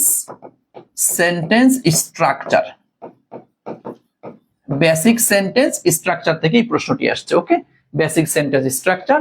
আচ্ছা, এরপরে এটা হচ্ছে আমাদের টেন্স থেকে প্রশ্নটি আসছে, এটা হচ্ছে আমাদের টেন্স থেকে প্রশ্নটি আসছে। হ্যাঁ, তোমরা লিখে ফেলো সাথে সাথে কোন কোন টপিক থেকে, এটাও হচ্ছে আমাদের টেন্স থেকে প্রশ্নটি আসছে। তো দেখো ঘুরে ফিরে আমরা যদি একদম ইয়া করে যদি একটু বলি তোমাদেরকে, যদি বলা হয় এখন আসো, এখন একটু বেশ কিছু কথা, ওকে। দেখো আমরা বেশ কিছু কথা এখন একটু বলবো, মনোযোগ দিয়ে একটু খেয়াল করো। দেখো ইংলিশের ক্ষেত্রে যদি আমি একটু বলি, একটু মনোযোগ দাও, লাস্ট ফিনিশিং এর কথাগুলো খুব মনোযোগ দিয়ে তোমাকে শুনতে হবে। ইংলিশে মূলত কয়েকটা পার্ট থেকে প্রশ্ন। দেখো নাম্বার 1 হচ্ছে আমাদের ফার্স্ট পেপার রয়েছে, ফার্স্ট পেপার রয়েছে। এরপর হচ্ছে আমাদের রয়েছে হচ্ছে দ্বিতীয় নাম্বার হচ্ছে আমাদের প্যাসেজ থেকে প্রশ্ন হওয়ার কথা। আচ্ছা, প্যাসেজ। এরপর হচ্ছে তোমার গ্রামার, এরপর হচ্ছে গ্রামার। এরপর হচ্ছে তোমার মেমোরাইজিং তথা হচ্ছে মুখস্থকরণের যে অংশগুলি রয়েছে, একটু আমার সাথে মনোযোগ দিয়ে খেয়াল করো। তুমি একটা প্রশ্ন আমাকে একটু বলো, দেখো তো ভাইয়া, এই যে আমি তোমাকে 24-25 সেশনের তোমার 12+12 = 24টা প্রশ্ন যে আমি বিশ্লেষণ করাইলাম, তোমাকে 24টা প্রশ্ন বিশ্লেষণ করাইলাম, ভাইয়া ফার্স্ট পেপার থেকে কোনো প্রশ্ন কি তুমি পেয়েছো? কথা বলো। প্রত্যেকটা শিক্ষার্থী একটু কমেন্ট করবা, আমার প্রাণপ্রিয় প্রত্যেকটা শিক্ষার্থী, আচ্ছা আমার প্রাণপ্রিয় শিক্ষার্থী একটু বলো, একটু আমাকে বলো তো ভাইয়া, একটু আমাকে দ্রুত বলো, তোমরা কি এরকমটা পেয়েছো? একটু আমাকে বলো তো ভাইয়া, দ্রুত বলো, একটু আমাকে দ্রুত বলো তো ভাইয়া, দ্রুত বলো। বলো পেয়েছো ফার্স্ট পেপার থেকে কোন একটা প্রশ্ন? ফার্স্ট পেপার থেকে তুমি কিন্তু পাওনি। সো আমরা অনেকটা বলতেই পারি ফার্স্ট পেপার থেকে প্রশ্ন সাধারণত ঢাকা বিশ্ববিদ্যালয়ের সি ইউনিটে হবে না। কারণ তোমরা এই মুহূর্তে সবচেয়ে বেশি যেটা প্রশ্ন করে, স্যার ঢাকা বিশ্ববিদ্যালয়ের সি ইউনিটে ফার্স্ট পেপার থেকে কি প্রশ্ন আসে নাকি আসে না? না স্যার, কি অবস্থা একটু বলেন স্যার। হ্যাঁ, তোমরা কিন্তু প্রশ্ন করে থাকো, তাই না ভাইয়া? সো বি সিরিয়াস, যেটা কি হয় না, নাম্বার 1। আচ্ছা, এরপর আসো প্যাসেজ। দেখো ভাইয়া, প্যাসেজ তথা ওই যে তোমরা ইন্টারমিডিয়েট যেরকম একটা প্যাসেজ দিই, এই প্যাসেজের আলোকে প্রশ্ন, দেখো তো এরকম কোন প্রশ্ন কি তুমি পেয়েছো? বলো, প্রশ্ন পেয়েছো? একটা প্যাসেজ থেকে একটা প্রশ্ন কিন্তু তুমি পাওনি।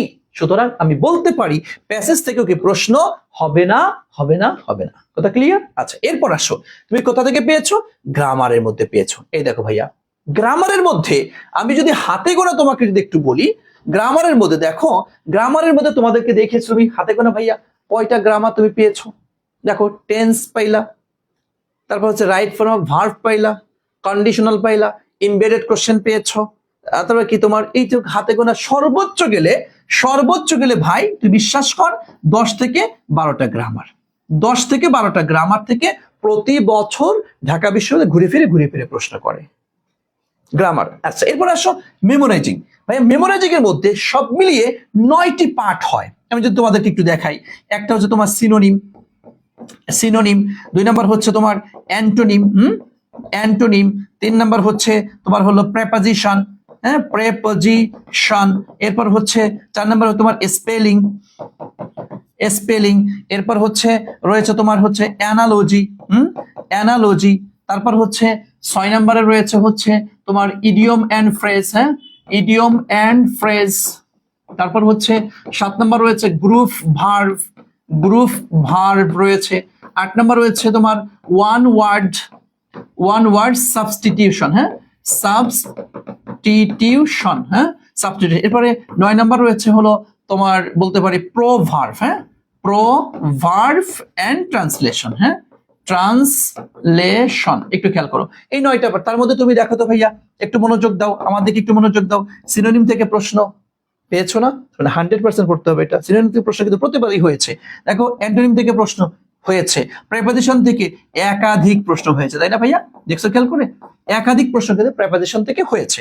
স্পেলিং থেকে প্রশ্ন, এটা কি ভাইয়া একাধিক প্রশ্ন কিন্তু এখান থেকে হয়েছে। অ্যানালজি থেকে কি প্রশ্ন হয়েছে, ইডিয়ম এন্ড ফ্রেজ একবার প্রশ্ন আসছে। গ্রুপ ভার্ব থেকে প্রশ্ন হয়নি। ওয়ান ওয়ার্ড সাবস্টিটিউশন যাকে আমরা বলি হচ্ছে এক কথায় প্রকাশ, কি বলি বলতো, এক কথায়, এখান থেকে প্রশ্ন হয়নি। প্রোভার্ব ট্রান্সলেশন এখান থেকে কিন্তু প্রশ্ন হয়নি। সো তোমার 10 থেকে 12টা গ্রামার, আর মেমোরাইজিং এর মধ্যে 1 2 3 4 5 হাতে গোনা 5টা। এই যদি তুমি পড়তে পারো ঢাকা বিশ্ববিদ্যালয়ে তোমার চান্স নিশ্চিত। সো তুমি টেনশন করো কেন? এত টেনশনের কিচ্ছু নাই। আমরা এভাবে করে ইংলিশের বিষয়, যেহেতু বিজনেস স্কোয়াডে ইংলিশের দায়িত্বে আমি আছি আলহামদুলিল্লাহ, তো আমি যা পড়াবো কমন পাবা, অনেক প্রশ্ন কমন পাবা গত বছর আমার পড়ানোর ভিতর থেকে। তবে তোমাদের এখানে একটা কথা বলি, কারণ দেখো এখানে একটা কথা বলে রাখতে হবে, তাহলে আবার অনেকে ভুল বুঝতে পারে। কারণ কমন হচ্ছে 2 ধরনের, একটা হচ্ছে ভাইয়া অনুরূপ কমন, হ্যাঁ অনুরূপ কমন, আর একটা হচ্ছে তোমার হুবহু কমন। হুবহু কমন আসে 10%, আর অনুরূপ কমন আসে প্রায় 60 থেকে 70% প্রশ্ন কমন আসে। সব মিলে প্রায় তোমার বলতে পারো যে 70 থেকে 80% প্রশ্ন, হ্যাঁ ইনশাল্লাহ আমার পড়ানোর ভিতর থেকে তোমার কমন আসবে। আমি এতটুকু চ্যালেঞ্জ করে বলতে পারি। গত বছরে এটা দেখাইতে পারি তোমাকে, প্রুফ সহ দেখে এরকমটা আসছে। সো তুমি টেনশন না করে জাস্ট বিজনেস স্কোয়াডের সাথে লেগে থাকো, কারণ বিজনেস স্কোয়াড বাংলাদেশে কমার্সের জন্য বলতে পারো ওয়ান কাইন্ড অফ আশীর্বাদ, আল্লাহ তাআলার পক্ষ থেকে বিশেষ এক রহমত। অ্যাকাউন্টিং এ তোমরা দেখতেই পাচ্ছ তোমাদের রিয়াদ স্যার আলহামদুলিল্লাহ যথেষ্ট, বাংলাদেশে উনি অদ্বিতীয়, অন্য যে কোনো প্ল্যাটফর্মে তুমি যাও না কেন নাই Riyad sir, Nazmul sir. But Nazmul স্যারের ক্লাস করে নাই ইন্টারমিডিয়েটে, কমার্সের স্টুডেন্ট, সে অনলাইনে আসছে ক্লাস করছে, বাট নাজমুল স্যারের ক্লাস করে নাই, এটা অসম্ভব, প্রশ্নই আসে না কি তাই না? আমি কি ভুল বলেছি? না একদমই ভুল না। দেখো বাস্তব কথা কিন্তু এটা। Riyad sir, Nazmul sir accounting এ 2 বস স্কোয়াডে। ইংলিশে আমি আছি, চেষ্টা করছি। হাজার হাজার শিক্ষার্থী গত বছর পড়েছে, এবছর পড়ছে, আমরা বিগত 11 বছর পড়াচ্ছি। কিংবদন্তি বইয়ের লেখক হাসনাত স্যার আলহামদুলিল্লাহ, কেমন পড়ে ক্লাস দেখলে বুঝতে পারবা। আর অলরাউন্ডার আমাদের সম্রাট স্যার, ম্যানেজমেন্ট মার্কেটিং এ বাংলাদেশে অন্য কোনো ধারের কাছেও নাই। ফিনান্সের শহীদ স্যার আলহামদুলিল্লাহ যথেষ্ট ভালো ইনশাআল্লাহ। ম্যাথের জন্য মারুফ স্যার, বাংলাদেশে অন্য কেউ আর নাই ম্যাথের জন্য এই অ্যাডমিশন জগতে। সুতরাং আমাদের এখানে তুমি accounting, management, Bangla, English, finance, marketing, math, IQ সমস্ত কিছু এই এক কোর্সের মধ্যে তুমি পেয়ে যাবে ইনশাআল্লাহ। 100তে 100 সার্ভিস তুমি পাবা। এবং আমাদের প্রত্যেকটা টিচার, সবচাইতে বড় বিষয় হচ্ছে আমরা কোনো ফার্স্ট ইয়ার সেকেন্ড ইয়ারের স্টুডেন্ট না, থার্ড ইয়ারের স্টুডেন্ট না। আমাদের সব 7 বছর, 8 বছর, 10 বছর, 11 বছর পর্যন্ত অভিজ্ঞতা সম্পন্ন টিচার আমরা এখানে ক্লাস নিচ্ছি, কারণ অভিজ্ঞতার একটা দাম আছে। তা না হলে এমনি ভাইয়া গত বছর প্রতি 3 জনে 1 জন শিক্ষার্থী আমাদের এখান থেকে চান্স পেয়েছে। এবং তুমি দেখো অথেন্টিক অন্য প্ল্যাটফর্ম তোমাকে বলবে যে তারা এত এত এত চান্স পেয়েছে, দেখাইতে গেলে দেখাইতে পারবে না, কিন্তু আমরা প্রত্যেকটা একদম দলিল প্রমাণ সহ তোমাকে দেখাই দিব। এই যে এটা আমাদের এমন হয় যে অনেক শিক্ষার্থী বলে স্যার আমার ছবিটা তো দিলেন না। তোমরা পেজে যাও, পেজে দেখো সব আমাদের ছবিগুলো দেওয়া আছে, কে কে কোথায় চান্স পেয়েছে সব দেওয়া আছে বিস্তারিত। সুতরাং বিজনেস স্কোয়াড কমার্সের সেরা প্ল্যাটফর্ম, এটা বলার অবকাশ রাখে না। তোমরা যুক্ত হয়েছো আলহামদুলিল্লাহ। আজকে আমাদের আশা করি 1000 স্টুডেন্ট ক্রস হয়ে যাচ্ছে। তো তোমরা যারা এখনো ভর্তি হতে পারো না দ্রুত ভর্তি হয়ে যাবা, কারণ আমাদের এই যে আগামীকাল ওরিয়েন্টেশন আর 1 তারিখ থেকে আমাদের রেগুলার প্রাইভেট বেসের ক্লাস শুরু হয়ে যাবে ইনশাআল্লাহ। আমরা মার্কেটিং কম করি, মার্কেটিং করি না বললেই চলে, কারণ আমাদের বিরুদ্ধে স্টুডেন্টদের একটাই অভিযোগ, স্যার আপনাদেরকে আগে থেকে জানতাম না, চিনতাম না, বুঝতাম না, এখন লাস্টে এসে পেয়েছি, জেনেছি। সো তোমাদেরকে বলবো যারা ভর্তি হয়েছো আলহামদুলিল্লাহ, সেরা একটা প্ল্যাটফর্মে সেরা একটা জায়গায় তোমরা আসতে পেরেছো, ধন্যবাদ তোমাদেরকে। লেগে থাকো, জাস্ট আমাদের সাথে লেগে থাকো, তোমার স্বপ্নের সারথি আমরা হব ইনশাআল্লাহ। ঠিক আছে ভাইয়া? সো আমি আর কথা বাড়াতে চাচ্ছি না, আমরা কথা বাড়াতে চাচ্ছি, শুধু তোমরা এতটুকু বলো তোমাদের আর কারো কোনো প্রশ্ন আছে কিনা, বলো।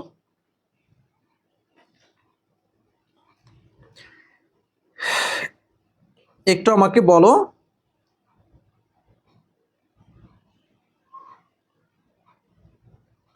একটু যদি কারো কোনো প্রশ্ন থাকে, যদি তোমাদের কারো কোনো প্রশ্ন থাকে তাহলে বলতে পারো, আমি সেই সমস্ত প্রশ্ন উত্তর দিয়ে আজকে আমরা এখানেই বিদায় নিব। আমাদের মূল ক্লাস আমরা শেষ, এখন হচ্ছে জাস্ট যদি কারো কোনো প্রশ্ন থাকে বলো, যদি কারো কোনো প্রশ্ন থাকে বলো, আমি সেই প্রশ্নের উত্তর দিয়ে আজকে বিদায় নিচ্ছি।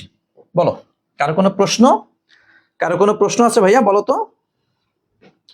স্যার ইংলিশ নিয়ে একটু বেশি টেনশনে আছি। নো টেনশন, জাস্ট আমি স্যারের সাথে লেগে থাইকো ইনশাআল্লাহ, নো টেনশন। ঠিক আছে, ওকে। স্যার বই অর্ডার করছে, আচ্ছা বেটা বইয়ের কথা পরে, আয়ের বই নিয়ে আসছে।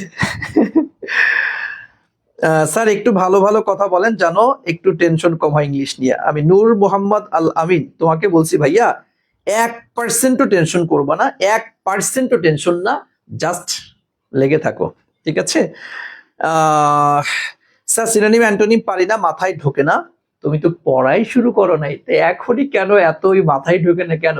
ক্লাসে টেকনিক দিয়ে সিস্টেমে পড়াবো ইনশাল্লাহ ভাইয়া, no tension. Sir do verb নিয়ে একটু বলেন। আচ্ছা বলবো, একটু এখন না, এখন বলবো না, এটা ক্লাসে আলোচনা হবে। আমি তো আরো আমাদের রুটিন অনুযায়ী ক্লাস চলছে, বা তোমার এই পেজ থেকেও প্রচুর পরিমাণে ক্লাস চলবে। রেগুলার লাইক ফলো দিয়ে সাথে লেগে থাকো, এবং ক্লাসে আসলে ক্লাসে অংশগ্রহণ করিয়ে সব ক্লাস পেয়ে যাবা পর্যায়ক্রমে ইনশাআল্লাহ। আচ্ছা এরপরে ইংলিশ রিটেন নিয়ে কিছু বলেন ভাই। এই thank you thank you thank you. দেখো এই দেখো ডিইউ রিটেন যেটা একদম, আহারে আমি তাদের সাথে আজকে একটু রিটেনটা দেখাই দিলেও ভালো হইতো। দেখো একদম রিটেন একদম সহজ। কি কি আসবে জানো? একটা হচ্ছে ট্রান্সলেশন আসবে তোমাদের, ট্রান্সলেশন। হ্যাঁ, ট্রান্সলেশন হচ্ছে 4 মার্ক, আর 2 নাম্বার হচ্ছে incorrect, incorrect to correct, incorrect to correct থেকে 4টা আসবে, এখানে 4 নাম্বার। এই হচ্ছে 4 + 4 = 8 নাম্বার। আমি এখানে ট্রান্সলেশনের উপরে একটা শীট দিব, একটা স্পেশালি একটা শীট রেডি তোমাদের জন্য, জাস্ট প্রথম একদম এই সামনে মাসে পেয়ে যাবা। ইনকারেক্ট যে কারেক্ট, এটার জন্য একটা শীট দিব, এর ভিতর থেকে শীট দিব প্লাস পড়িয়ে দিব। তুমি 8-এর মধ্যে, গত বছর আমার শিক্ষার্থী 8-এ 8 পেয়েছে রিটেনে, রিটেন ইংলিশে 8-এর মধ্যে 8। তোমাকে বলছি রিটেন ইংলিশে তুমি 8-এ 8, জাস্ট আমার কথা যদি শুনতে পারো, আমার শীটটা কমপ্লিট করে 8-এ 8 তুমি নিশ্চিত থাকো, তুমি নিশ্চিত থাকো 8-এ 8। কথা বুঝছো? ওকে, এই তো আলহামদুলিল্লাহ, আশা করি বুঝতে পেরেছো। ঠিক আছে, থ্যাংক ইউ ভাইয়া, থ্যাংক ইউ। ওরিয়েন্টেশন ক্লাসের সময়, ওরিয়েন্টেশন ক্লাসের সময় আমরা কালকে জানিয়ে দিব, আমরা পেজে পোস্ট করে জানিয়ে দিবে, এবং আমরা চেষ্টা করছি আমরা সমস্ত স্যারেরা একসাথে থেকে তোমাদের ওরিয়েন্টেশনটা উদযাপন করবো ইনশাআল্লাহ। আমাদের স্যার ব্যাস ইংরেজিতে বেসিকে দুর্বল ভাইয়া, বেসিক একদম ধরে ধরে খুঁটে খুঁটে পড়ানো হবে। তুমি যদি কোর্স প্ল্যান দেখো অবাক হয়ে যাবা। আমি তোমাদেরকে জাস্ট একটু ওয়েট, আমি দেখাই। দেখো আমরা কোর্স প্ল্যানের মধ্যে একদম কত শূন্য লেভেল থেকে তোমাদের জন্য নিয়ে আসছি। একটু যদি আমাকে সময় দাও, জাস্ট একটু। এখন তো শোনো, ক্লাস মূল ক্লাস আমাদের শেষ, জাস্ট তোমাদেরকে একটু দেখাই। কোর্স প্ল্যান দেখে তুমি অবাক হয়ে যাবা যে আমরা কত একদম শূন্য লেভেল থেকে তোমাদেরকে শুরু করাবো। ঠিক আছে, দাঁড়াও তো দেখি একটু। আমি যদি একটু দেখাই, এখানে হচ্ছে কোর্স প্ল্যানের মানে একদম শূন্য লেভেল থেকে, বুঝছো, একদম তোমাকে ল্যাঙ্গুয়েজ গ্রামার থেকে তোমাকে পড়াবো, তোমার নো টেনশন, জাস্ট আমার সাথে লেগে থাকো। এই যে দেখো, এই যে দেখো, তোমাদেরকে জাস্ট একটু কোর্স প্ল্যানটা দেখাই, দেখলে বুঝতে পারবা যেখানে কত এই দেখো, এই দেখো ইংলিশে আমরা কোত্থেকে পড়াবো, একদম দেখো ভাইয়া, একটু দেখো, মনোযোগ দিয়ে একটু খেয়াল করো। এই দেখো তোমাকে কি কি পড়াবো সব, এই দেখো প্রথম ক্লাসে এই যে questions analysis and final suggestion, তথা হচ্ছে প্রথম ক্লাসে তোমাকে প্রশ্ন বিশ্লেষণ একটা ফাইনাল চূড়ান্ত সাজেশন তোমাকে দিয়ে দিব। এটাকে বেসিক সেন্টেন্স স্ট্রাকচার, মানে তথা তোমার হচ্ছে সেন্টেন্স কাকে বলে, কত প্রকার, কি কি, একদম খুঁটে খুঁটে খুঁটে খুঁটে তোমাকে পড়ানো হবে। সাবজেক্ট, অবজেক্ট, কমপ্লিমেন্ট, এক্সটেনশন, এবার দেখো এই যে পার্টস অফ স্পিচ পড়ানো হবে, ক্লোজ পড়ানো হবে, কনজাংশন, এবার দেখো reduce close, nominal that close, এই যে ফ্রেজ, নাউন, ডিটারমিনার, দেখো pronoun, adjective, adverb, A comparison of degree, এই যে ইনভার্সন, সিনোনিম, অ্যান্টোনিম, দেখো এরপরে এই দেখো প্রত্যেকটাতে একদম ধরে ধরে তোমার একদম সবগুলো দেখো। এই যে ভার্ব নিয়ে আলোচনা, causative verb, subject verb agreement, right form of verb, modal verb, এই যে কন্ডিশনাল সেন্টেন্স, এই যে স্পেলিং পড়ানো হবে, gerund versus participle, conjugation of verb, tense and sequence of tense, phrase and idiom, যেটা জাস্ট ই গ্রুপ ভার্ব, সাবজাংটিভ, এই যে দেখো এই যে ইম্বেডেড কোশ্চেন, হ্যাঁ যেটা আজকে দেখলে তোমরা, এই যে ড্যাংলিং মডিফায়ার, প্রেপোজিশন পড়ানো হবে, অ্যানালজি পড়ানো হবে, নাম্বার, জেন্ডার, দেখো এই যে affirmative, negative, agreement, redundancy, parallelism, changing sentence, এবার যে voice, narration, tag question, article, correction, pin point error, এই সবগুলা বিষয় একদম ক্লাসে খুঁটে খুঁটে খুঁটে খুঁটে ধরে ধরে পড়িয়ে বিগত বছরের সমস্ত